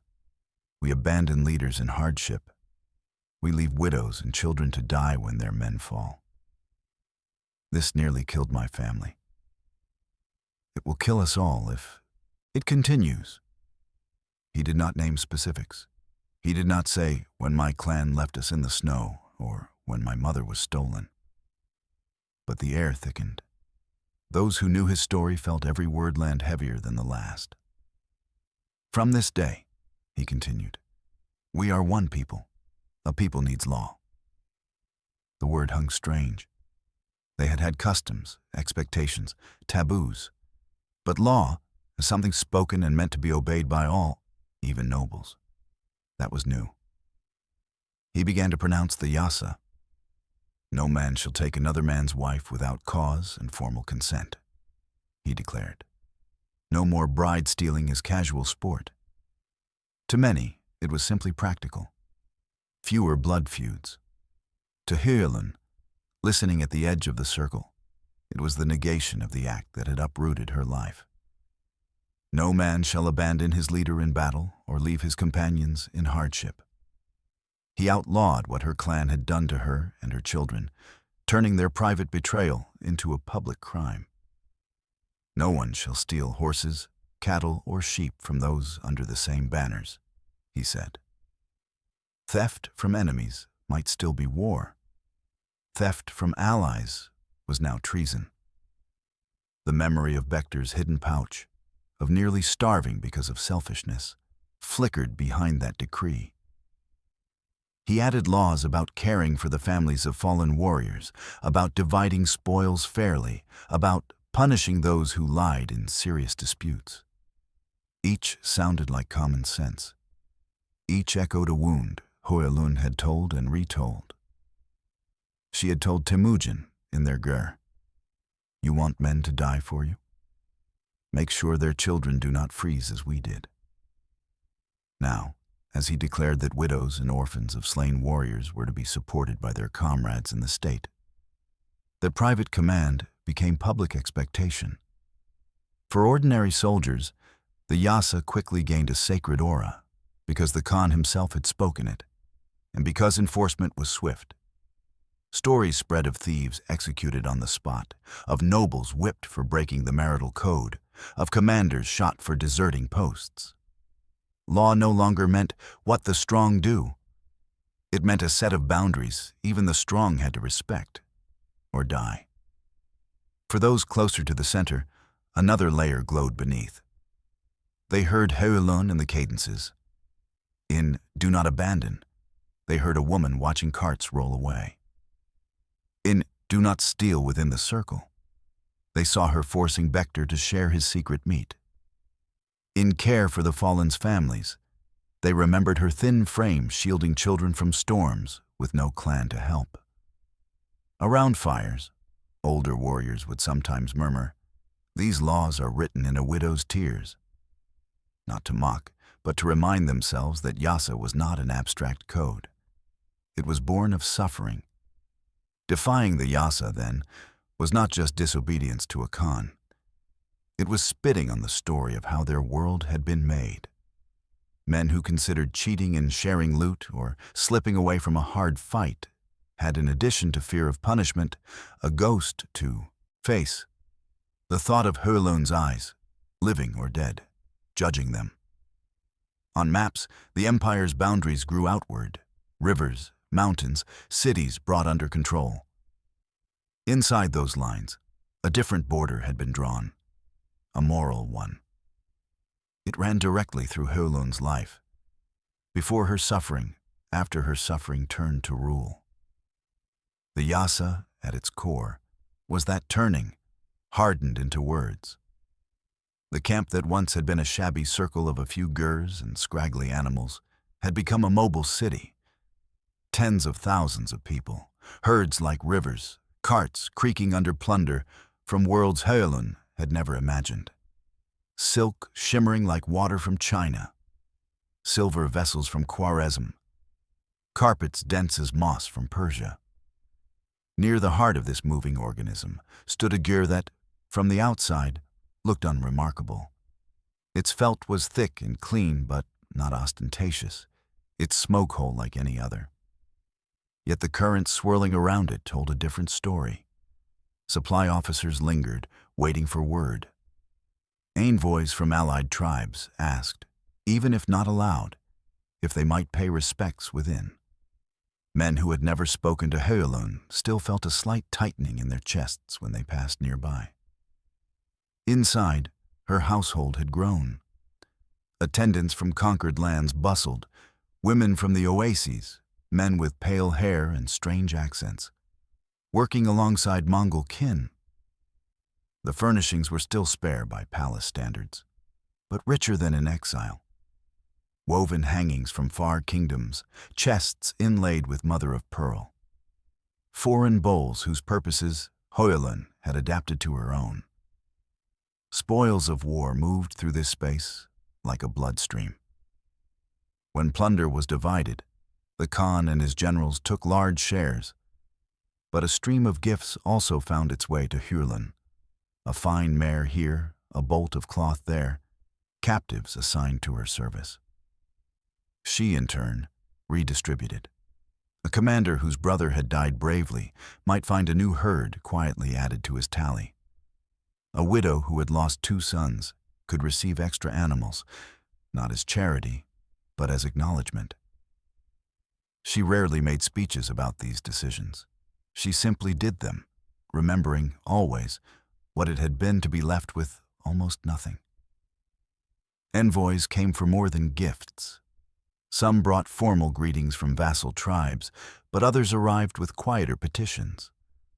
A minor noble who feared a rival's growing influence. A woman whose husband had fallen out of favor and wanted a second look at his case. A fostered child from a conquered line, half terrified and half hopeful, ushered in to meet the famed mother of Khans. Höelun listened. She did not pretend to be above all bias. Her questions were pointed. "You say your husband was loyal," she might say. "Where was he when the line broke last winter? In the front or behind the second fire?" To a trembling envoy, "You bring silk. Fine. But what do you bring that I cannot see? Which neighbor of yours hates you enough to lie?" Her approval could feel like a shield. A commander who left her tent with even a brief nod in his favor knew that when his name arose in the Khan's ear, it might carry a subtle extra weight. Her disfavor was quieter, but heavier. A man who left without meeting her eyes, or after hearing a curt dismissal, sometimes found his fortunes thinning mysteriously over the following seasons. Word spread that blessings from Höelun could save a life in war, that her simple, "come back upright," before a campaign was worth an extra coat of armor. Equally, stories multiplied of men who had prospered for years, then saw their careers collapse after an ill-judged boast in her presence or a forgotten slight against someone she protected. Her gur thus became a paradox, sanctuary and threat. To step inside was to enter a space where ranks softened and other measures took precedence. She might chide a great Noyan for neglecting his aging mother back home, with the same sharpness she used on her own sons. She might defend a low-born groom whose quiet courage she had observed, insisting he not be scapegoated. For the Empire's warriors, this was both comforting and unnerving. Comforting, because the woman who had once starved would not lightly permit the powerful to hoard all safety. Unnerving, because it meant a second axis of judgment existed alongside the formal one. Generals could die, Khans could fall.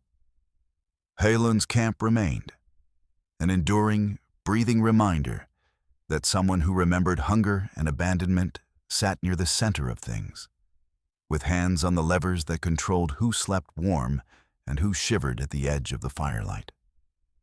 In a realm where death might come from a stranger's arrow at any moment, her influence had a different kind of permanence.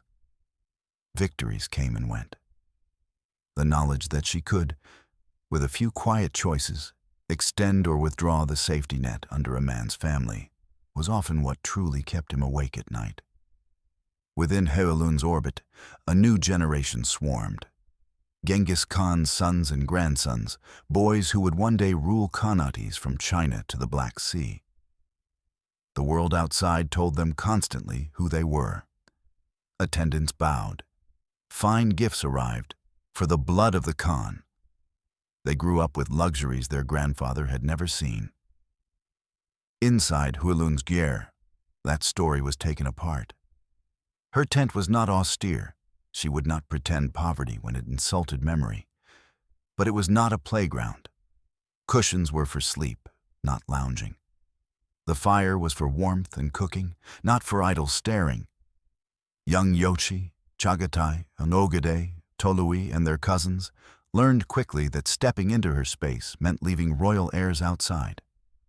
A boy once swept in draped in bright Chinese silk, proud of its sheen. HOELUN fixed him with a stare. "Take that off," she said. "You look like a festival banner, not a rider.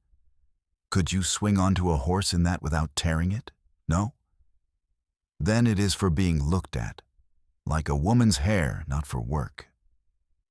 He flushed, fumbling with the sash. The other boys snickered until she cut them off too.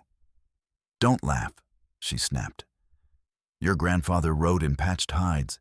He sat straighter than any of you." Her lessons were simple and unrelenting. They rose early when they stayed with her. She shook them awake. "The sun won't wait," she said.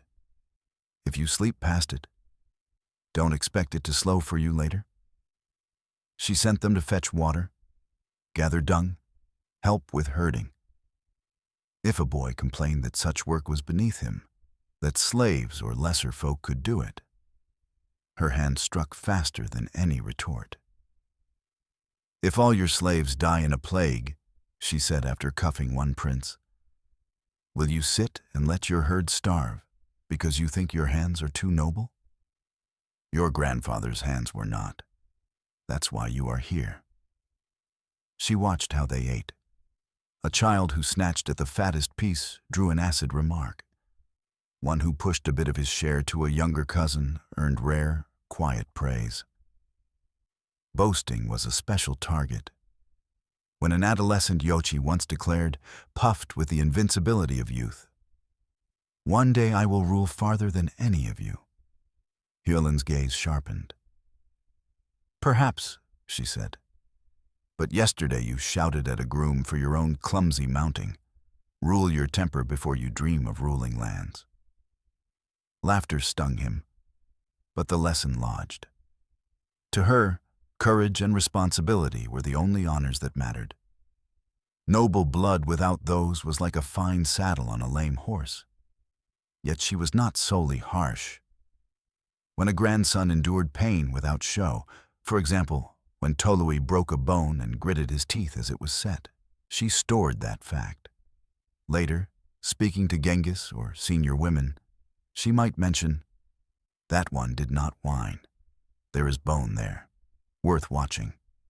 She told them the old stories, the clan's abandonment, the roots boiled in snow, and made sure they understood these were not distant myths. Your name, she'd say, rides on the back of that hunger. Do not become so fat you forget what it tastes like. For the Empire's warriors, knowing she oversaw this nursery was both reassurance and threat. Reassurance, because someone who hated weakness was guarding the next link in the chain. Threat, because if she judged a prince wanting, her quiet word could shape who inherited real power. Rumors hinted that she once told her son about a particularly arrogant grandson. If he grows into that pride without growing into sense, he will crack what you built. Whether true or embroidered, such tales carried weight.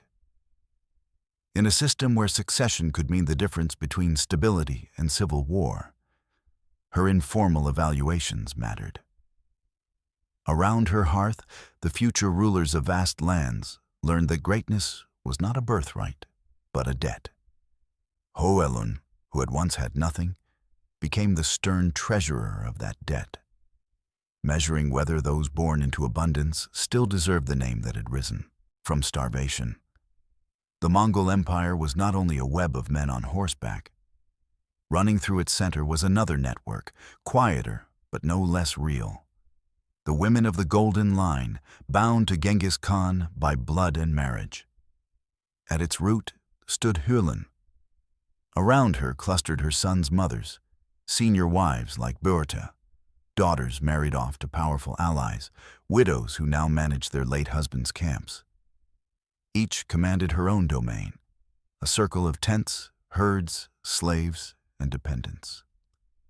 Under HOELUN's tutelage, these domains did not remain isolated households. They became nodes in a coordinated system. She insisted the women learn what had once been solely her burden.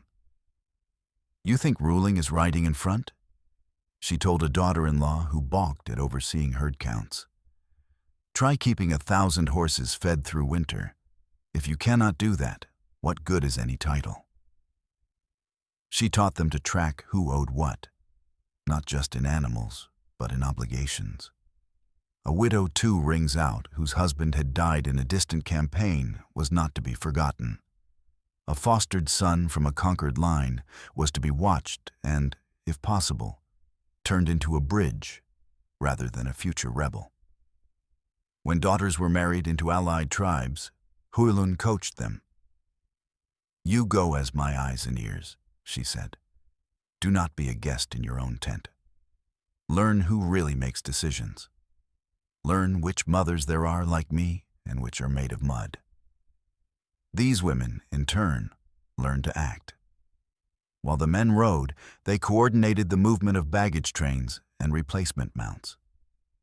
They decided which households could spare extra animals for a stretched unit, which local leaders to cultivate, which wrongs among the common folk to quietly right before resentment festered.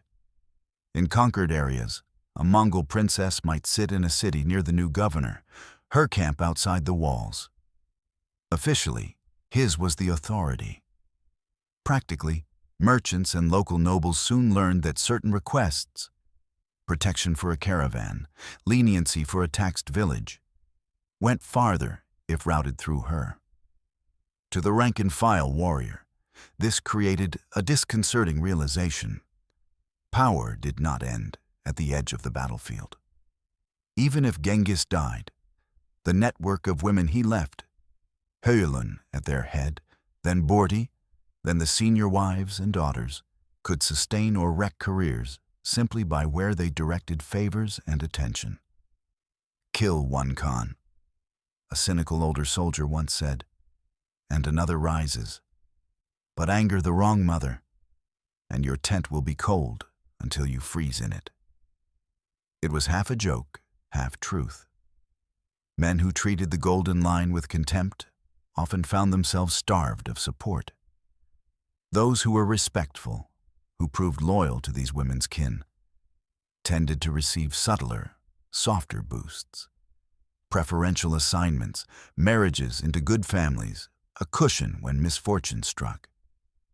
HOELUN did not orchestrate it all like a puppeteer. She did something subtler. She modeled refusal to be sidelined, and she expected the women around her to do the same. Her ethic, hard work, memory of favors and slights, fierce defense of the inner circle, became theirs. Historians later would trace formal lines of command from Genghis down through his sons and generals. Under that diagram lay another: daughters, wives, mothers, joining encampments and cities with threads of influence. To the men who sensed this, fear of HOELUN bled outward. It was no longer just her judgment they dreaded, but that of an entire cadre of women shaped in her image, each with the power to pull, just slightly, on the supports beneath a man's life. The empire, they realized uneasily, had two heads, one armored and visible, riding at the front, the other wrapped in felt, sitting by the fire, sending out decisions in the form of who ate, who married, who received an extra horse when winter bit deep. And at the root of that second head, even after death, sat HOELUN. Armies move on their stomachs, but so do empires. Beneath the spectacular violence of Mongol conquests, the sieges, the charges, ran a quieter, relentless problem: who gets what and why? HOELUN understood that problem more intimately than any general. She had once watched her wealth vanish in a night when the clan rolled away. She knew the weight of an empty stew pot, the way a missing goat could change a winter. Now, as the empire swelled, spoils poured in: horses, cattle, camels, slaves, bolts of cloth, coins. Formal systems existed. Genghis and his officials decreed shares, commanders received portions, units were allotted booty according to participation. But alongside the formal distribution, a shadow economy pulsed, one in which HOELUN's memory served as ledger. She watched who came back limping from campaigns, whose brothers did not return, which households wavered on the edge of loss. She also watched who had shirked, who had held back horses in battle, who had a history of cutting loose in hard times. When a fresh herd of captured sheep needed owners, she did not simply let them be scattered at random. A family whose father had fallen valiantly might find some of those animals turned their way. A woman who had taken in another's orphan might receive extra milk animals. It wasn't charity. It was reinforcement of behaviors she believed kept a group from collapsing. Conversely, a household known for hoarding or half-hearted support could find its share mysteriously smaller. Winter pasture rights might be shifted. Access to good wells could be forgotten when migration routes were drawn. These adjustments were not usually announced as punishments. That would have provoked open defiance. Instead, they manifested as the way things turned out. On the steppe, outcomes spoke louder than proclamations. "You can take a man's sword," HOELUN told a younger housekeeper once, "and he will simply grab another. Take his pasture, and you take the fat off his children. He will remember which hurt more." She knew men feared death, but in a strange, distant way. They gambled with it in battle, laughed in its face. Hunger, exile from the group, the slow thinning of one's herd, these they felt in their bones every day. So when she, or the network influenced by her, tightened or loosened access to resources, it shaped behavior as surely as Genghis's public executions did. Within her own orbit, the effect was magnified. To be under HOELUN's wing meant more than respect. It meant a better chance at survival in lean years. Her tent was a hub through which food, protection, and opportunity flowed. Dependents and allied families knew that a word from her could mean extra animals, safer grazing, help in crisis. To be edged out of that informal circle was a slow sentence. A man might still have rank, But if his family stopped receiving those small, crucial boosts, if his tent no longer sat in the warmer inner rings, if his appeals to HOELUN went unanswered, he felt the cold creeping in. He might swagger in public, boasting that he cared nothing for old women's favor. In private, he watched the snow fall more anxiously. This hidden economics extended even to conquered peoples. HOELUN pushed, in her way, for systems where those who cooperated early, who did not slaughter envoys or resist to the last when outmatched, were taxed but not destroyed. Others, who spit in outstretched hands, saw their lands redistributed, their survivors scattered as slaves or dependents.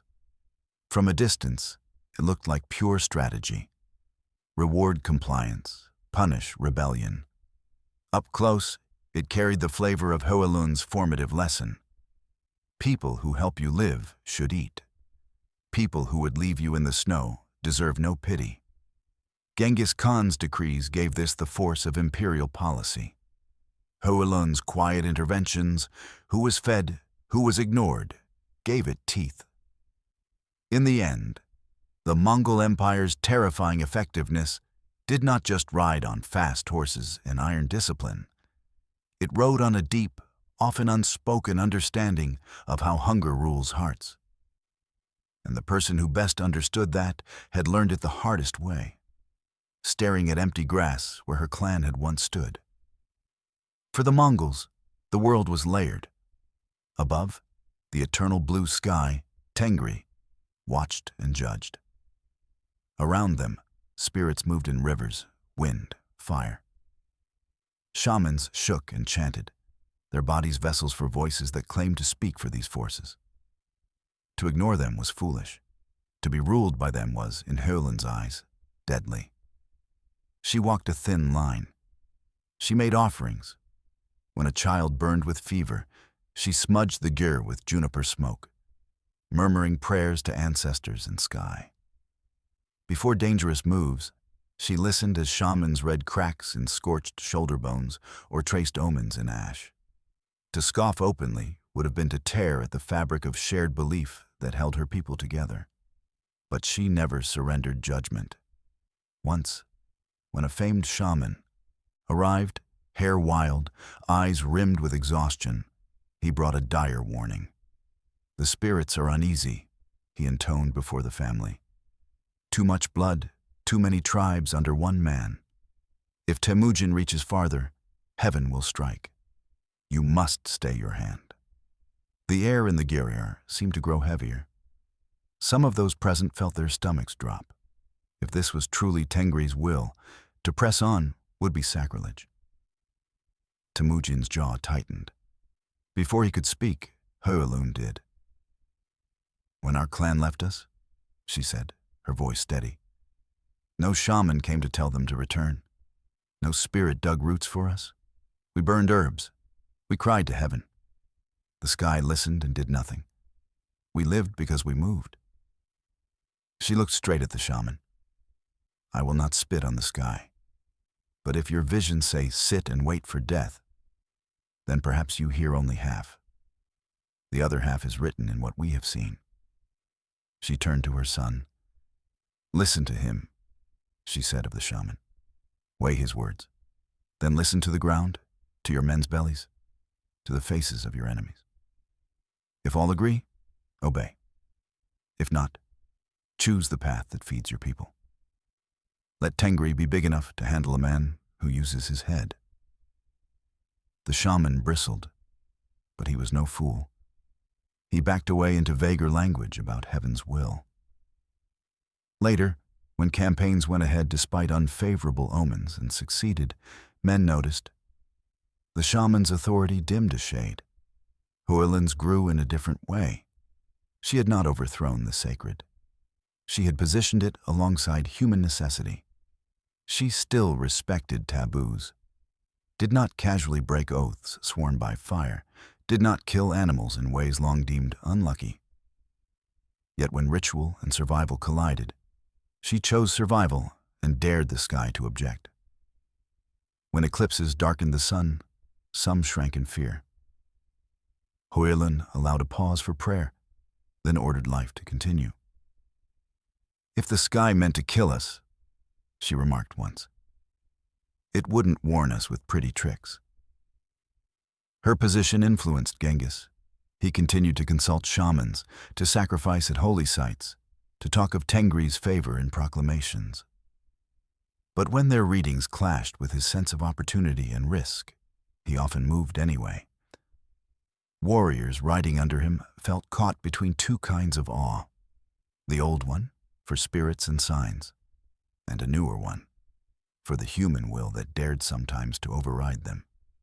HOELUN embodied that synthesis. A woman who could chant with a drum in the evening and, in the morning, tell her son to ignore a bad omen if it smelled like excuse.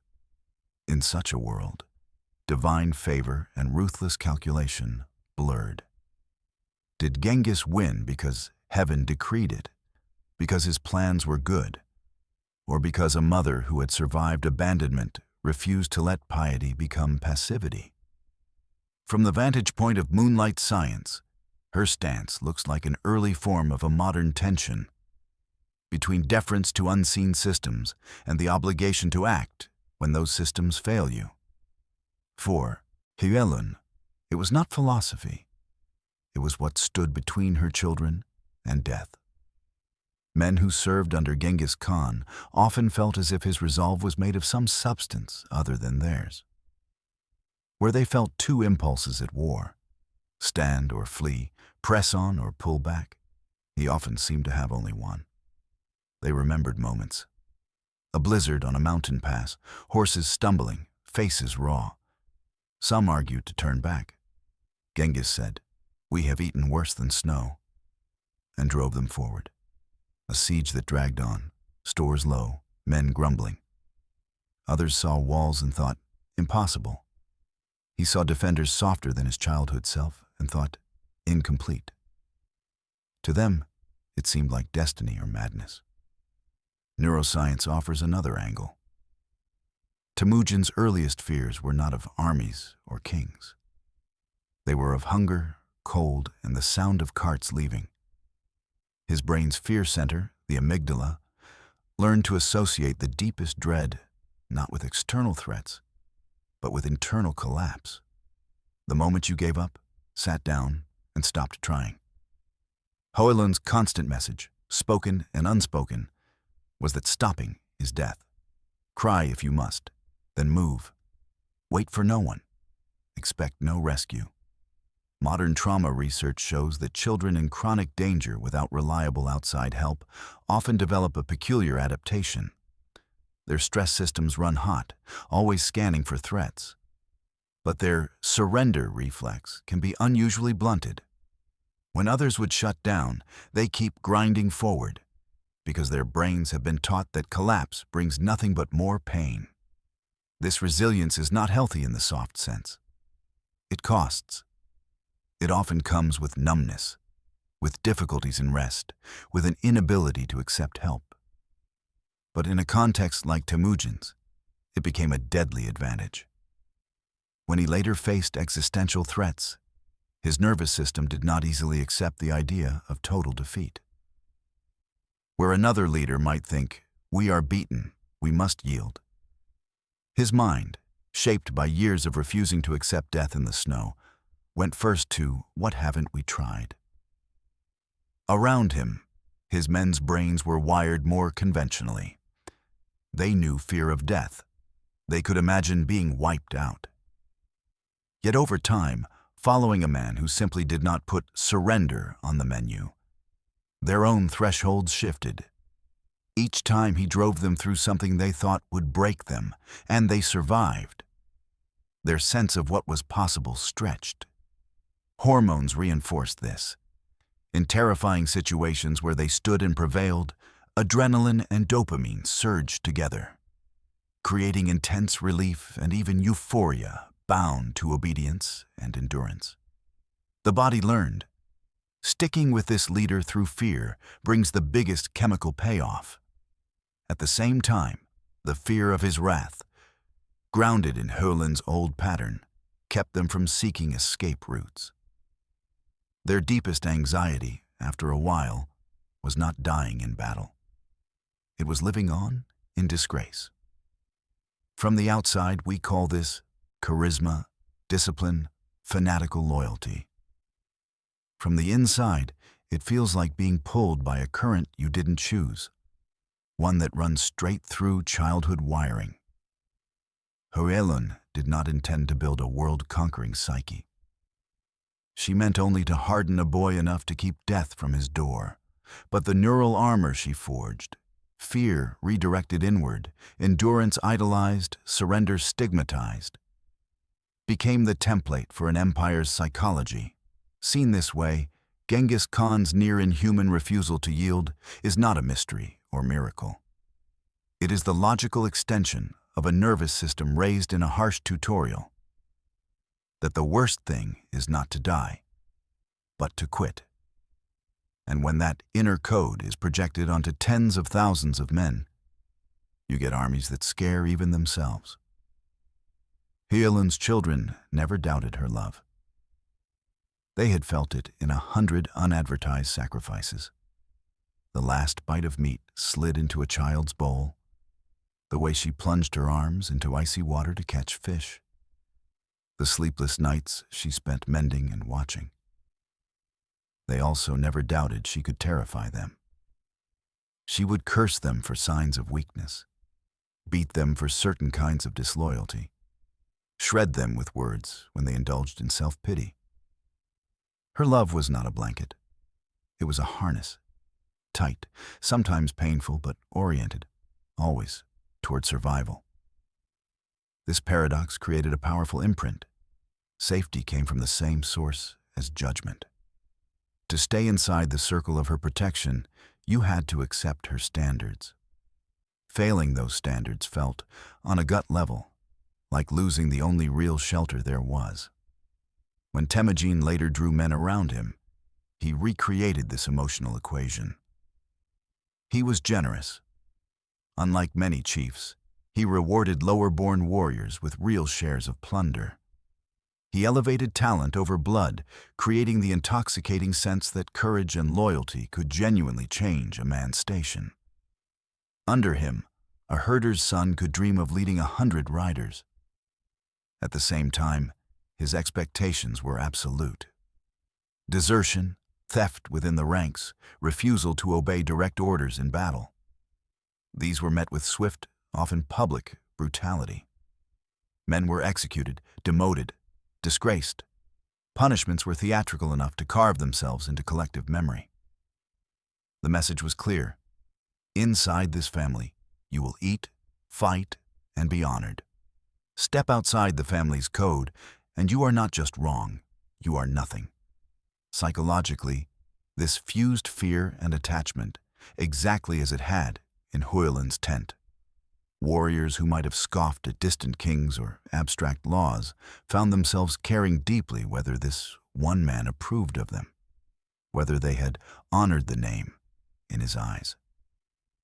They began to talk of him, half jokingly, in parental terms. Father, some called him. Others, perhaps truer to the pattern, murmured that his wrath reminded them more of a mother's, intimate, searing, impossible to shrug off. He promised riches and glory, and sometimes delivered beyond expectation. He also promised unflinching punishment. Many leaders try to rule by fear or love. Genghis ruled by both at once, switching unpredictably, keeping his followers in a state of high emotional arousal. From the vantage of neuroscience, this is potent. Oxytocin and dopamine, bonding and reward, flowed when men saw their loyalty acknowledged, when they were allowed to share in bigger and bigger spoils. Cortisol and adrenaline, stress hormones, spiked when they contemplated disobeying or saw others punished. Over time, the brain links the two clusters. The same authority figure who makes you feel safe and valued also threatens, credibly, to annihilate you socially or physically if you stray. The result can be a form of devotion that outsiders label fanatic. The most unsettling part is how willingly hardened killers accepted this dynamic. Many had grown up under similarly harsh parents. To them, this mixture of comfort and terror felt like home. They grumbled, of course, about long marches and tight rations. They told jokes about the Khan's temper. But when it came time to choose between obeying his ruthless commands and seeking an easier path under some gentler chief, they stayed. Riding under Genghis's standard meant entering a scaled-up version of Höelun's household. You were fed and feared, uplifted and crushed, held and tested. The same emotional logic that had once bound 5 starving children to a fierce widow now bound tens of thousands of armed men to a single warlord. And the chain that held them was forged, link by link, from fear and love intertwined. The Kurultai councils were performances everyone could see. The visits to Höelun's gyre afterward were not. After the last arguments over maps and targets, after the Noyans rode off in knots of grumbling and speculation, Genghis often slipped away from the main campfires. He walked without escort or with only a couple of guards, the way he had as a young man, toward a tent that smelled of old wool and juniper rather than new power. Inside, HOELUN sat by the hearth, as she always had. He did not recount every speech from the council, a few names, a terse summary.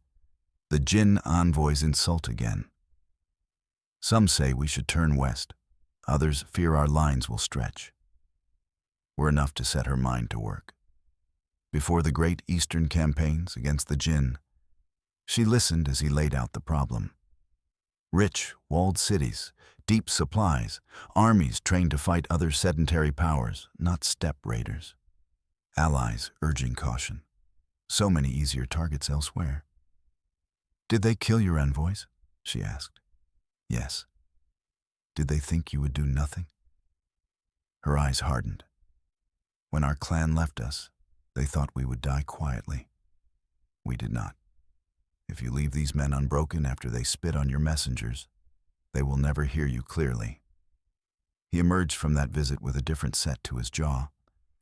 The next council felt less like debate and more like briefing. The decision to ride east had already settled in a tent no chronicler mentioned. At other times, her influence pulled the other way. A smaller tribe, half subject, had failed to send promised troops. Some cried for extermination. "Make an example," Noyans urged. "Let others see there is no half-obedience." Genghis went to Höelun. "Did they come to you when we were in the snow?" she asked. "No, they barely knew us then." "Have they done this before?" "No." "Then cut off the bad meat, not the whole animal," she said. "Take their leaders' heads. Scatter the troublemakers. The rest can still carry loads." He ordered decapitation for the chief and a handful of worst offenders. The tribe's people were absorbed, their name fading, their bodies and skills repurposed. To outsiders, this looked like measured pragmatism. Those close enough to see the pattern felt something more unnerving. A sense that their fate might hinge on how one old woman, far from the front, sorted them into reusable or poisoned. Sometimes her guidance came through absences rather than words. Before turning west toward Khwarezmia, after envoys sent in friendship were seized and killed, Genghis visited her and, attendants later said, stayed longer than usual. No one heard their conversation, but when he returned, the atmosphere around him was like iron cooled in water. There would be no half measures. Men would later say the annihilation of Khwarezmia was about trade and revenge. Around some fires, others muttered that they had glimpsed the trigger in Höelun's face when she first heard the envoy's fate. A flicker of recognition, as if a familiar chord of betrayal had been struck. "What do you think she said to him?"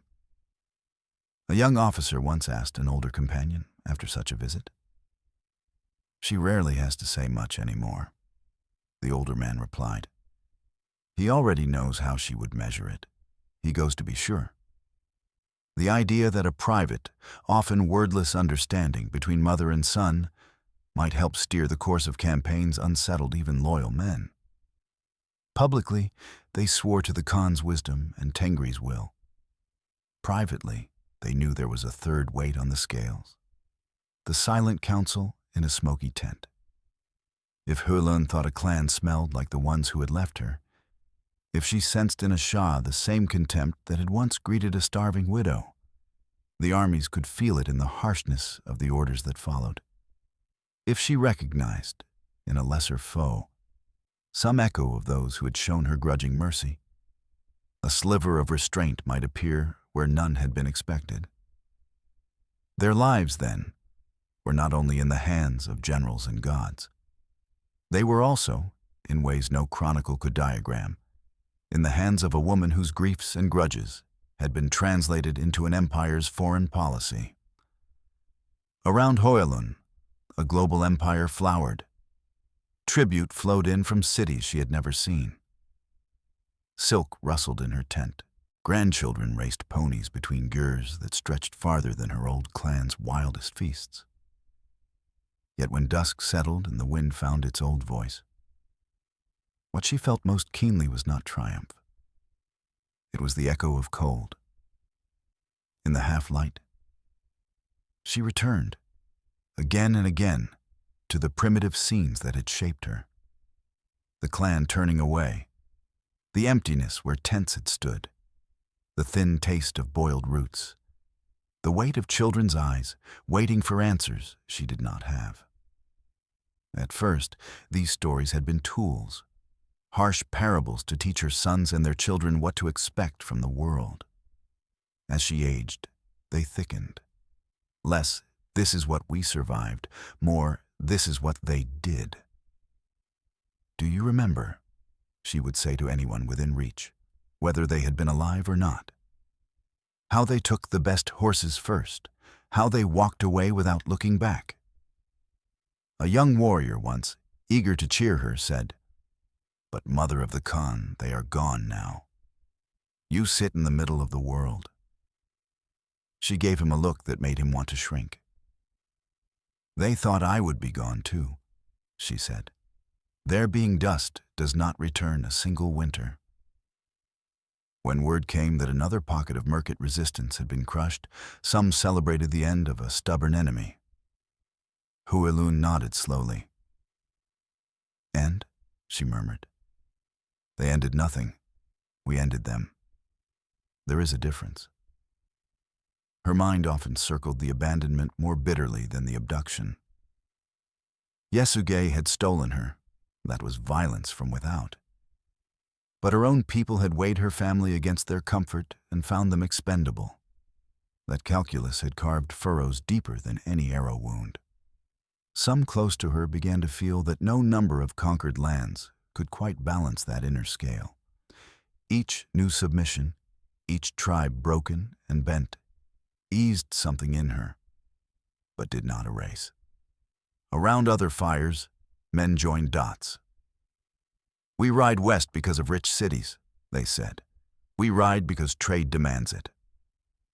Others, lower-voiced, added, "We ride because she still sees us in the snow, because every refusal to bow looks, to her, like a clan turning its back." They didn't mean that Genghis had no strategic mind of his own. They had seen his patience, his calculated withdrawals, his eye for advantage. But they sensed, especially in campaigns marked by particular ferocity, a deeper emotional current. An old argument with the universe, replayed on grander and grander stages. This frightened some. If these wars were partly driven by an unhealed wound, where was the end? Maps had clear edges. Grief did not. Revenge did not come with built-in breaks. Others found strange solace in the idea. It meant they weren't just cogs in a machine. They were actors in a morality play that had begun before their births. Each burned town, each defeated army, became another stroke in a long, bitter answer to the question, What is a family's life worth? HOELUN herself sometimes, deep in this sense without meaning to. Hearing of a city that had surrendered quickly and been spared worse destruction, she might say, "They were wiser than our clan. They saw which way the storm blew and came under it." Hearing of another that had trusted in walls and refused until the end, she might simply purse her lips and say, "They chose to be Merkit today." Even when she slept, she seemed never fully to leave those early winters. Attendants reported her muttering in half-dreams of empty grass, of names from long-vanished tents. The empire outside might have been a different planet. Inside, the temperature remained sub-zero. In that light, the men who followed her son had to live with a double perspective. On one level, they were strategists and soldiers, moving pieces on a board. On another, they were children in a story told by someone still, in her core, cold and hungry. When they fell asleep under foreign stars, full of foreign food, some part of them knew they were lying down in the ripples of a decision made long ago by a woman who had once stared at an empty horizon and decided that what had been done to her would not stand unanswered. Conquered men did not arrive alone. Whether their mothers walked at their side in chains or remained far away, their influence traveled with them. When defeated princes and generals were brought to Genghis Khan's camp, they carried more than titles and wounds. They carried traces of the women who had shaped them, in how they held themselves under humiliation, in what they blamed, in whether their spine stayed straight or curved. HOELUN watched. Sometimes she watched from the edge of a formal audience. Sometimes from the shadowed entrance of her gur as groups of prisoners were paraded past. Sometimes she heard only reports. The Shah begged. The general took all blame. This prince spat at our feet. Her reactions were telling. A certain Jin noble, captured after his city fell to his knees at once, forehead hammering the dirt, mouth spilling extravagant praise and pleas. Watching, HOELUN's expression didn't soften. "He was never taught how to stand," she said later. "Only how to perform falling. He was spared as a puppet, his power hollow. Men followed his commands with thinly veiled contempt. Contrast that with a Khwarezmian commander, dragged in shackled, face drawn. Offered the chance to shift blame. Say your troops failed you, that the Shah misled you. He refused. I led them, he said. I chose. Their failure is mine. Kill me if you must, but do not pretend I was carried by others into this." HOELUN, hearing this, nodded once. "His mother," she remarked, "did not raise him to spit his shame into other bowls." When Genghis asked her opinion, she did not issue a decree. She simply described what she'd seen. The man was spared immediate execution and given a subordinate post under Mongol command, watched closely but respected for his stance. His survival, against expectations, became a quiet legend. On another occasion, a minor Khan's aged mother was captured with her son. Brought before Genghis, she stood without bending, eyes sharp despite her bowed back. "You have built something strong from a place that should have killed you," she said in accented Mongolian. "Do with us as you will. My son chose as he understood. I do not ask for mercy I never gave." HOELUN, hearing her, recognized the rhythm of a woman who had not lied to her children about the world. "She sees clearly," she said afterward. "Her son is not weak by her fault. The son's fate, death, alliance, or service, mattered less than the impression. There were others like HOELUN out there, hidden in enemy camps, forging men with similar metals. Stories about such encounters grew in the telling. People said HOELUN could smell which captives had been hardened by mothers like herself and which had been coddled. They said she could tell, from the way a man bowed or refused, whether his backbone was his or borrowed. Men exaggerated, of course, turning impressions into prophecy.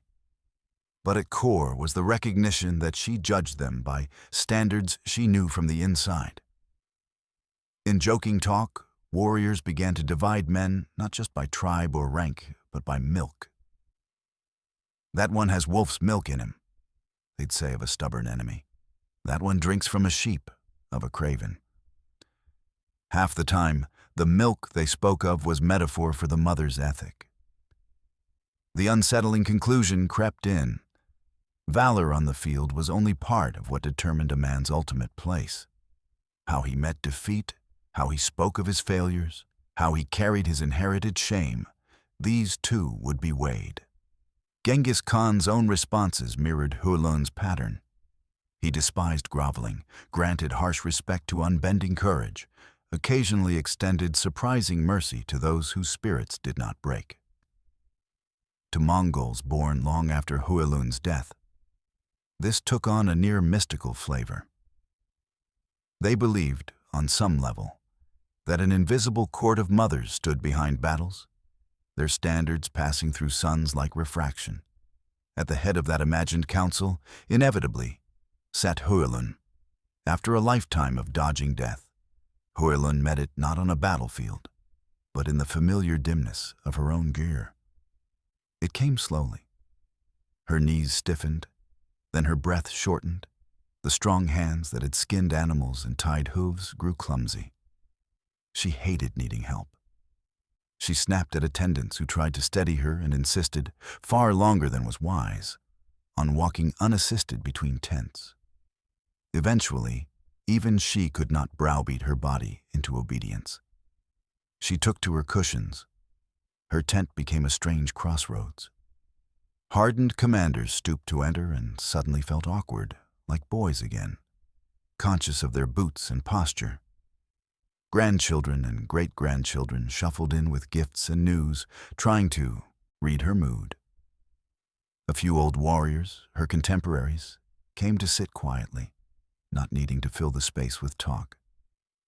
Sometimes she spoke, circling old stories, not out of vanity, but as if checking that the world still knew its origin. Sometimes she sat in silence, eyes half closed, listening to the muffled thrum of the empire breathing outside. Genghis came as often as he could. To most, he remained implacable, campaigning, judging, receiving tribute. In HOELUN's gear, he knelt. He took her hand, now thin and papery, and leaned close to catch words that did not carry as far as they once had. We do not know what was said. No scribe sat in that small space, scratching on parchment. Perhaps she scolded him one last time for some impatience. Perhaps she praised him, awkwardly. Perhaps she told him, as she had long ago, not to trust too easily. Perhaps she said nothing, and they sat, the vastness of what lay between them too large for language. One night, while a few attendants and kin kept watch, her breaths grew shallow, then smaller, then stopped. There was no thunder, no omen writ in fire. Just the soft, final exhale of a body that had been driven like a war horse beyond reasonable limits. The news traveled not by proclamation, but by change in atmosphere. Servants ran with wet eyes, guards stood straighter, faces blanker. Somewhere a song halted mid-verse. "She is gone," whispered from gur to gur, and in its wake came a sensation many had never known, that something older and more fixed than the empire itself had moved. Genghis withdrew. For a man of action, his sudden stillness shocked those around him. He stepped back from daily command, leaving decisions to trusted generals while he enclosed himself in his own tent. Attendants glimpsed him staring into the fire with a hollow expression. The man who had bent half the known world under his will looked for a brief time, simply unmoored. Rites followed, offerings, sacrifices, shamanic chants that climbed the night air. Her body was carried away to be buried in secrecy. Perhaps the men who dug her grave were killed afterward to guard the location. Perhaps not. Either way, no one was meant to visit her bones. They had returned to the same earth she had once clawed for food. The fear she'd inspired in life did not dissipate with her last breath. It changed shape. Now, when her name was spoken in low tones, it was with the awareness that she might listen from a place beyond the clouds. She was no longer just an old woman whose sharp tongue could cut careers. She was an ancestor, a spirit who had tasted betrayal and survival in their rawest forms. Warriors heading out on campaign began to murmur invocations not just to Tengri or to their fathers, but to her. "See me, mother of the Khan," a young man might whisper, half in jest, half not, tightening his saddle. "Let me not shame your story."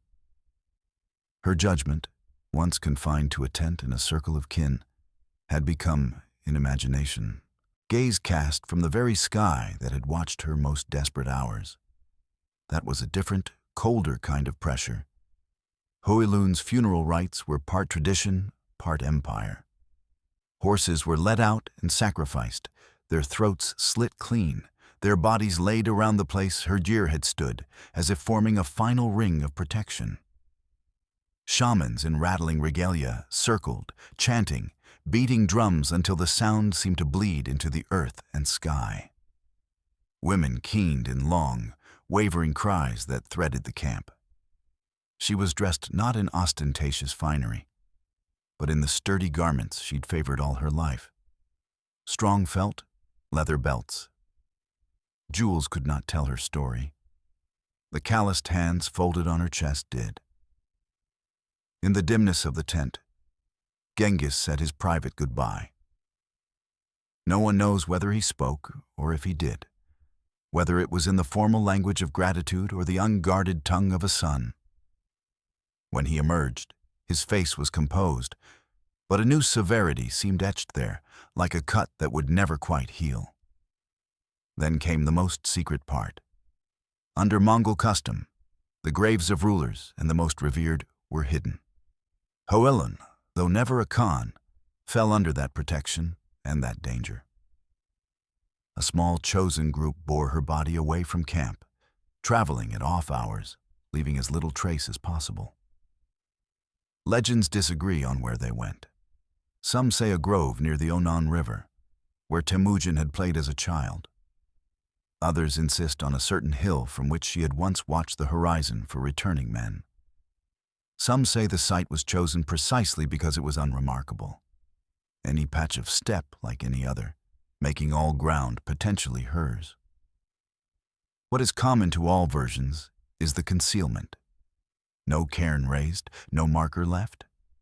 The earth was smoothed. The grass eventually grew back, erasing scars. Only the men who had dug and filled the grave knew the exact spot. And then, perhaps, they died. Rumors held that Genghis ordered the burial party killed on their return to keep the secret sealed with their blood. Whether or not this is literally true, the story itself served a function. It told everyone that HOELUN's resting place was not to be trodden by the curious. It belonged to the land, not to pilgrimage. In practical terms, this meant there was no shrine to visit. No stone where people could leave offerings, no physical focus for grief. Her grave became everywhere and nowhere. Symbolically, it did something stranger. It turned her into a principle. Somewhere, out there under the grass and sky, lay the bones of the woman whose will had fed the empire. You could not point on a map, but you could feel the idea like a weight. Every time riders crossed a ridge or forded a river, some subconscious part of them knew they might be passing near her. Any hill could be the one under which she slept. A marked grave can be ignored between visits. An unmarked one seeps into everything. As years went on, the hidden burial site became part of the empire's inner mythology. Men said, half in awe, half in fear, "As long as her grave is in this land, her standards live." Laws might be bent, khans might err, but somewhere under their horses' hooves was a mute reminder of what had been endured to make this world. The funeral, in that sense, was not just for a person. It was for a conscience, a harsh, demanding one, that the Mongols could not quite allow themselves to forget. They sacrificed animals, burned incense, and walked away with no monument. Yet they carried, in their minds, a map with one permanent blank, a place they could not see but could never fully escape. With Höelun gone, the stories about her began to stretch. Those who had known her told their children of concrete moments. The way she flung a frozen fish onto the fire after dragging it from beneath the ice, laughing through blue lips. The exact phrasing of an insult that had driven a teenage Temujin back to his task with stinging cheeks. Their memories had texture and contradiction. Their children told their children, edges blurred. Around campfires, bards began to shape Höelun's life into a story with cleaner lines. She became Khan, mother of Khans, the she-wolf of the steppe, the iron womb. Her abduction, exile, and struggle were still there, but heightened. Snow in the abandonment tale deepened from ankle to waist. Wolves circling the camp grew from a distant howl to yellow eyes just beyond the firelight. Her scoldings became ever more cutting, her standards ever higher. Where once she had cuffed a boy, now she was said to have lifted him bodily and thrown him into a snowbank to cool his temper. Parents, exhausted, reached for the legend.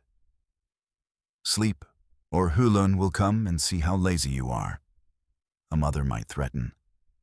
"Share that meat, or the mother of Khans will spit in your bowl," a father might warn. The hyperbole worked because her image had crystallized, the opposite of indulgence. At the same time, strands of gentler memory wove through. Old women added quieter notes to tales. How HOELUN had mended a poor girl's dress at night so she wouldn't be shamed in daylight. How she had insisted that the children of a disgraced man be given milk with the others, saying, "Their father's sin is not yet theirs." These contradictions gave the myth depth. She was unyielding, but not gratuitously cruel. Her justice, though terrifying, aimed always at survival and cohesion. As the empire fractured into separate domains, each branch carried her image its own way. In the western steppes, among Joshi's descendants, she was invoked when disciplining rebellious princes. Do you think Höelun's sons whined when asked to ride? In China, Mongol rulers trying to balance steppe roots with Chinese norms presented her as a wise elder whose severity matched, in rough way, Confucian ideals of upright motherhood. In Persian chronicles, she became almost a figure of myth. The mother of that scourge from the north. Her face blurred, but her role emphasized. Centuries later, scholars trying to reconstruct her biography would find themselves sifting through layers of embellishment. Did she really say every sharp phrase attributed to her? Did she truly never smile? The sources disagree, colored by agenda and time. Yet through all changes, one emotional core stayed remarkably stable. HOELUN as terrifyingly just. To be measured against her, in story, was to be held to a standard that made excuses small. Whether one believed every detail or not, her legend told later Mongols what their ancestors admired and despised. A soft generation might squirm under that gaze. Young nobles in silk might hear a tale of HOELUN eating bark and feel a flicker of shame at their full bellies. Ambitious warriors sensing laxity in their leaders might invoke her name as a rebuke. She would have driven us harder. Her story also offered a kind of inverted hope. If someone so central to their identity had begun as a stolen bride and nearly starved widow, then perhaps birth was not destiny. Being low-born today did not preclude being the moral ancestor of something greater tomorrow. The line between person and archetype blurred until they were almost one. HOELUN of flesh became HOELUN of story. But in that fusion, something important remained. A memory, however stylized, that at the empire's root was not splendor, but scarcity, not glory, but grit. To later Mongol warriors, raised on her myth, being worthy of their ancestors meant being worthy, above all, of her. Centuries later, the steppe seems empty again. The great camps have long blown away. The empire is a chapter in books. HOELUN is a name in chronicles, a figure in songs. Then another kind of curiosity arrives. Archaeologists, historians, geneticists, armed with spades, satellites, and sequencers, turn their attention to Mongolia and Central Asia. They are looking for many things: the origins of steppe polities, the roots of trade, the graves of famous Khans. Somewhere in their questions, sometimes explicit, sometimes not, is HOELUN. They start broad. Excavations at ancient campsites reveal the footprints of nomadic life. Fire pits filled with charcoal and bone, post holes from gurs long gone, trash middens of broken pottery and worked bone. Carbon dating fixes time frames. Pottery styles and metal designs sketch cultural changes. Horse burials, carefully arranged, tell of what animals meant. From the sky, high-resolution imagery scans the grasslands. Subtle discolorations, circular depressions, linear ridges hint at buried structures, old roads, or large burial complexes. Ground-penetrating radar translates some of those hints into depth and shape. There are exciting finds.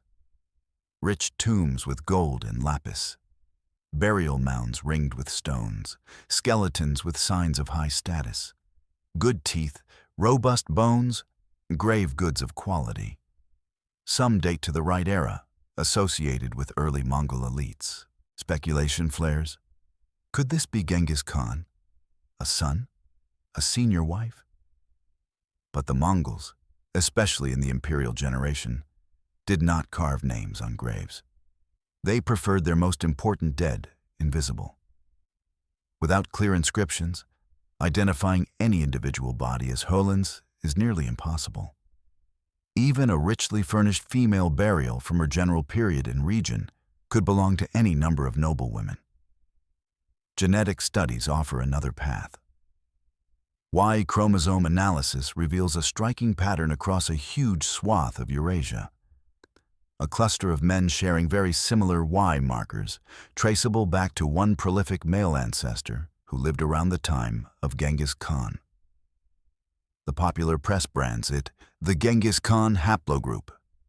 If millions of living men might carry his paternal signature, then HOELUN's genes as his mother are also widely dispersed, just not in such a tidy package. Her contributions are scattered across autosomal DNA in complex, diluted patterns. There is no single HOELUN marker to spot. Archaeology does, however, illuminate her world. Pollen records and lake sediments show climate shifts around the 12th and 13th centuries. Warmer, richer pasture, then colder phases. Isotope analysis of animal bones reveals how herds migrated, how diets changed. Settlement traces indicate when nomadic camps clustered more densely, hinting at social consolidation, versus when they spread thin. In these patterns, we can glimpse the pressures HOELUN navigated. Years when grass was scarce and moving too slowly could mean starvation. Years when abundance allowed for bolder political experiments. Yet HOELUN herself remains materially absent. No confirmed bones, no carved record. Her name appears in texts, but her body eludes the archaeologist's trowel. In a sense, this is fitting. Her historical presence was always partially ghosted, felt through her effect on her son, on laws, on stories, rather than fully centered. Modern science repeats that. We see traces of a life like hers everywhere in the data, but she herself has sunk into the anonymity she once defied. For scholars, this absence is a reminder of a wider pattern. Powerful women in many past societies leave fainter material signatures than their male counterparts. They moved through households, camps, and informal networks, not stone halls and carved monuments. Their influence bends trajectories without leaving obvious debris. In Höelun's case, the archaeology that matters most is not in the ground. It is in the structures of Mongol law and custom, in the emotional architecture of narratives, in the psychological patterns still admired in her descendants. She is, scientifically speaking, a center of gravity rather than a statue. Data orbits her imagined position. We know she was there because of how everything around her curves. Why would hardened warriors fear the judgment of a dead woman more than enemy blades? Part of the answer lies in the brain. In early childhood, the nervous system wires itself around primary caregivers. The amygdala learns which faces predict comfort, which predict pain, which predict nothing at all. Stress hormones surge and subside in patterns that will later play out under different masks. For Temujin, HOELUN was that primary figure. As a boy, when wolves howled outside and the clan had vanished, the greatest danger was not theoretical foes. It was hunger, cold, and the possibility that his mother might finally fail to pull life from a barren world. Her competence meant survival. Her disapproval meant shame more corrosive than outside scorn. Each time he pleased her, by enduring, by working, by refusing self-pity. His brain likely rewarded him with dopamine, with oxytocin-laced warmth. Each time he drew her contempt, cortisol spiked, his gut roiled. Over years, his nervous system learned the ultimate arbiter of safety is that face, that voice. Psychologists call this attachment. In harsh environments, it takes a particular shape. The child attaches not just to a nurturing figure, but to a demanding one. Security is conditional. You are safe if you are strong, if you obey this harsh code. The internalized mother becomes both comfort and whip. Later, when Temujin stepped into the role of leader, he unconsciously invited his warriors into a similar pattern. He fed them, literally, with plunder shared more fairly than many chiefs allowed, symbolically, with status and the meaning of belonging to something bigger. He also terrified them with uncompromising punishments. The emotional mix was familiar to many who had grown under stern parents. As they fought under him, their bodies joined the dance. Oxytocin, the bonding hormone, surged in shared hardship and synchronized action. Dopamine spiked when they survived impossible odds and were praised. Cortisol and adrenaline flooded them when they contemplated defying him or saw others punished. Over time, their amygdalas too began to tag this leader's approval or wrath as the key determinant of safety. Battlefield dangers were loud and acute. His judgment was chronic and inescapable. In such a system, reverence and fear are not abstract virtues. They are embodied states. A man feels wrong in his bones when he imagines betraying expectations, just as a child once felt wrong when thinking of defying his mother. Scale this across tens of thousands of men, and you have more than a disciplined army. You have a collective nervous system wired to a particular style of authority.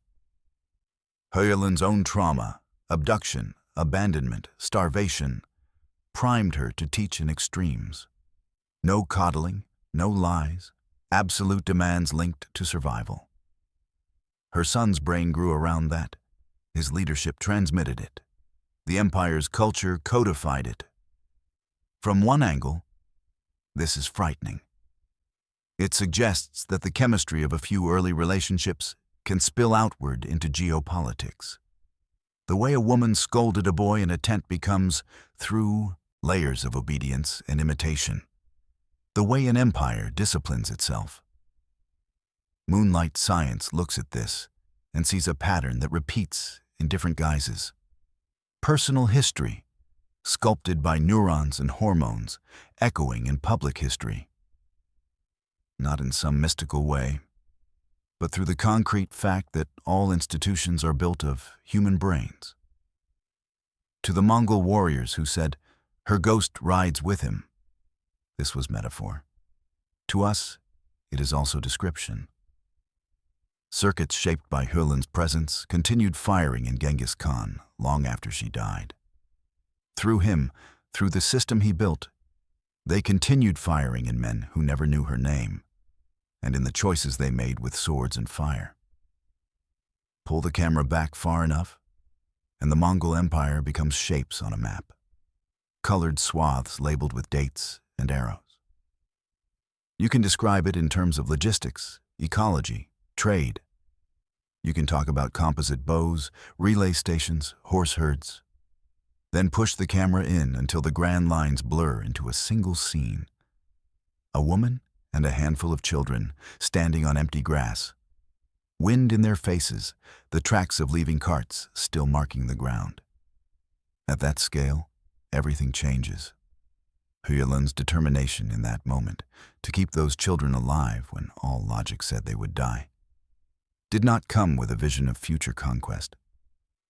It was narrow, desperate, intimate. Yet the logic of that determination spread. When she decided that stealing from each other was worse than going a little hungrier, she established an internal taboo that would later become imperial law. When she taught her children that no one would come to save them, she bred a reflex against surrender that would later carry armies through sieges and storms. When she insisted that those who stood by you in hardship were worth more than those who joined you in ease, she implanted a loyalty algorithm that would later guide alliances. Temujin did not merely admire his mother.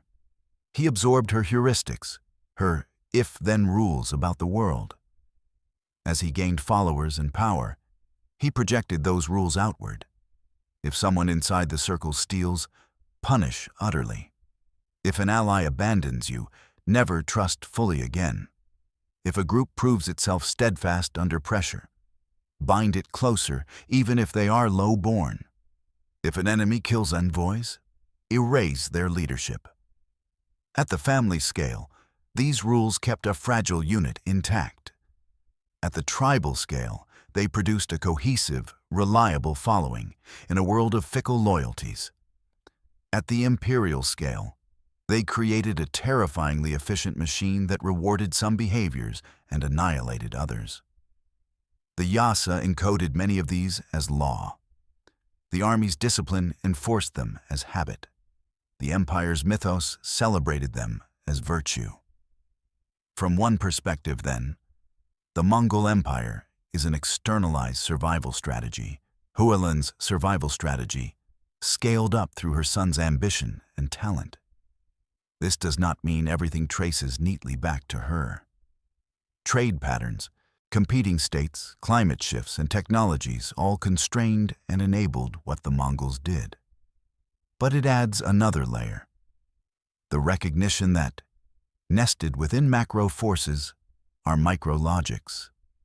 A starving woman's refusal to accept betrayal as normal becomes, decades later, a world in which certain forms of betrayal carry annihilation as penalty. A child's terror of being left alone becomes, in an adult leader, an intolerance of disunity so extreme that it knits rival tribes into one body, or crushes them trying. For the Mongols who lived it, this interplay was not something they named. They spoke of Tengri's will, of destiny, of the greatness of Genghis Khan. Yet in their everyday sayings, you can hear the smaller code. Do not be like those who left HOELUN. They might warn a man tempted to drift.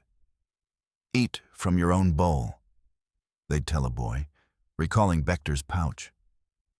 Remember the orphan in the snow, when urging generosity toward the families of the fallen. The empire's vastness did not erase these particularities.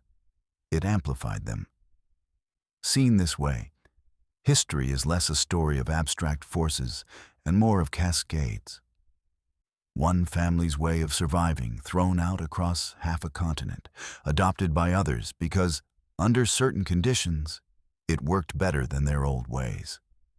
That is both humbling and unsettling. Humbling because it reminds us that the roots of world historical events may lie in meals skipped and words shouted in spaces not much bigger than a modern living room. Unsettling because it suggests that our own small choices, under the right or wrong circumstances, might one day echo far beyond what we intend. At the center of the Mongol web, beneath banners and bloodlines, sits that original node. Höelun's will not to let her story end in the snow. We return to the question that has hovered over this story. What secret did Höelun carry to her grave? Listeners around ancient fires imagine something dramatic. A hidden pact with an enemy, a concealed father for Temujin, a betrayal she never confessed. Modern readers might wonder the same. A single fact revealed that would flip our understanding of everything. Maybe such a fact existed.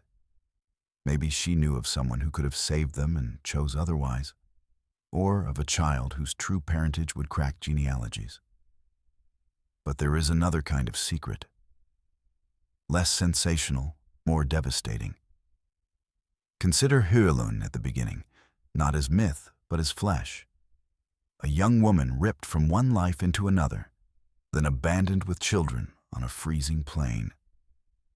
In that moment, her world narrowed to a single, urgent imperative. Protect these few lives. Not build an empire. Not settle rights and wrongs across tribes. Just keep these particular small bodies from becoming corpses on the grass. All her harshness, all her cunning, all her refusal to accept tears as currency sprang from that tight core. She did not mean to make a man who would burn cities. She meant to make boys who would not lie down and die when others decided they were expendable. If she had a secret, it may have been this: that she never truly intended the scale of what followed. As Temujin grew and his power widened, as one camp became many, as vengeance intertwined with ambition, she must have had moments of dissonance. Looking at rivers of tribute, at prisoners marched past, did she ever think, "I wanted you to be safe, not to make the world unsafe for so many others"? We cannot know. She never left a confession. Yet the possibility that the greatest storm of conquest in history began as a tightly focused refusal, that its first cause was not grand destiny, but a mother's terror of losing her children, casts everything in a different light. For Mongol warriors who came long after, this thought is more chilling than any story of prophecy. It means their rides across continents, their acts of courage and cruelty, may have been nested inside an emotion as small and familiar as the fear in any parent's chest at a sickbed. For us, it forces an uncomfortable question. How many vast, impersonal-seeming events are near their roots, tangled around private panics and cramped resolves? It is easier, somehow, to believe that empires are born from clear-eyed ambition, that Genghis Khan woke one day as a teenager and decided to rule the world. It is harder to accept that his course may have been set, in part, by a woman muttering, "Not my children, not like this," into the dark as the wind shook a poor tent. If that is the secret Höelun carried, that she never meant for her will to escape the circle of her family, then the irony borders on tragic. Her success at instilling unbreakable resolve in her son ensured that it would. The very trait that saved 5 lives cost millions. That does not make her guilty of later horrors. It does, however, complicate any simple story of heroism or villainy. It reminds us that human motives and historical outcomes often rhyme poorly. As we step back from the story, the map of the Mongol Empire fades. What remains sharp is that smaller image. A woman on a bare patch of steppe, deciding that she will not allow the world to discard her children. She could not see cities on fire from there. She saw only empty bowls and the whites of wolves' eyes. The deepest terror, to Mongol warriors and to us, is that this is how many of history's avalanches start. Not with someone standing at the top of a mountain dreaming of burying valleys, but with someone at the bottom simply refusing to be crushed alone.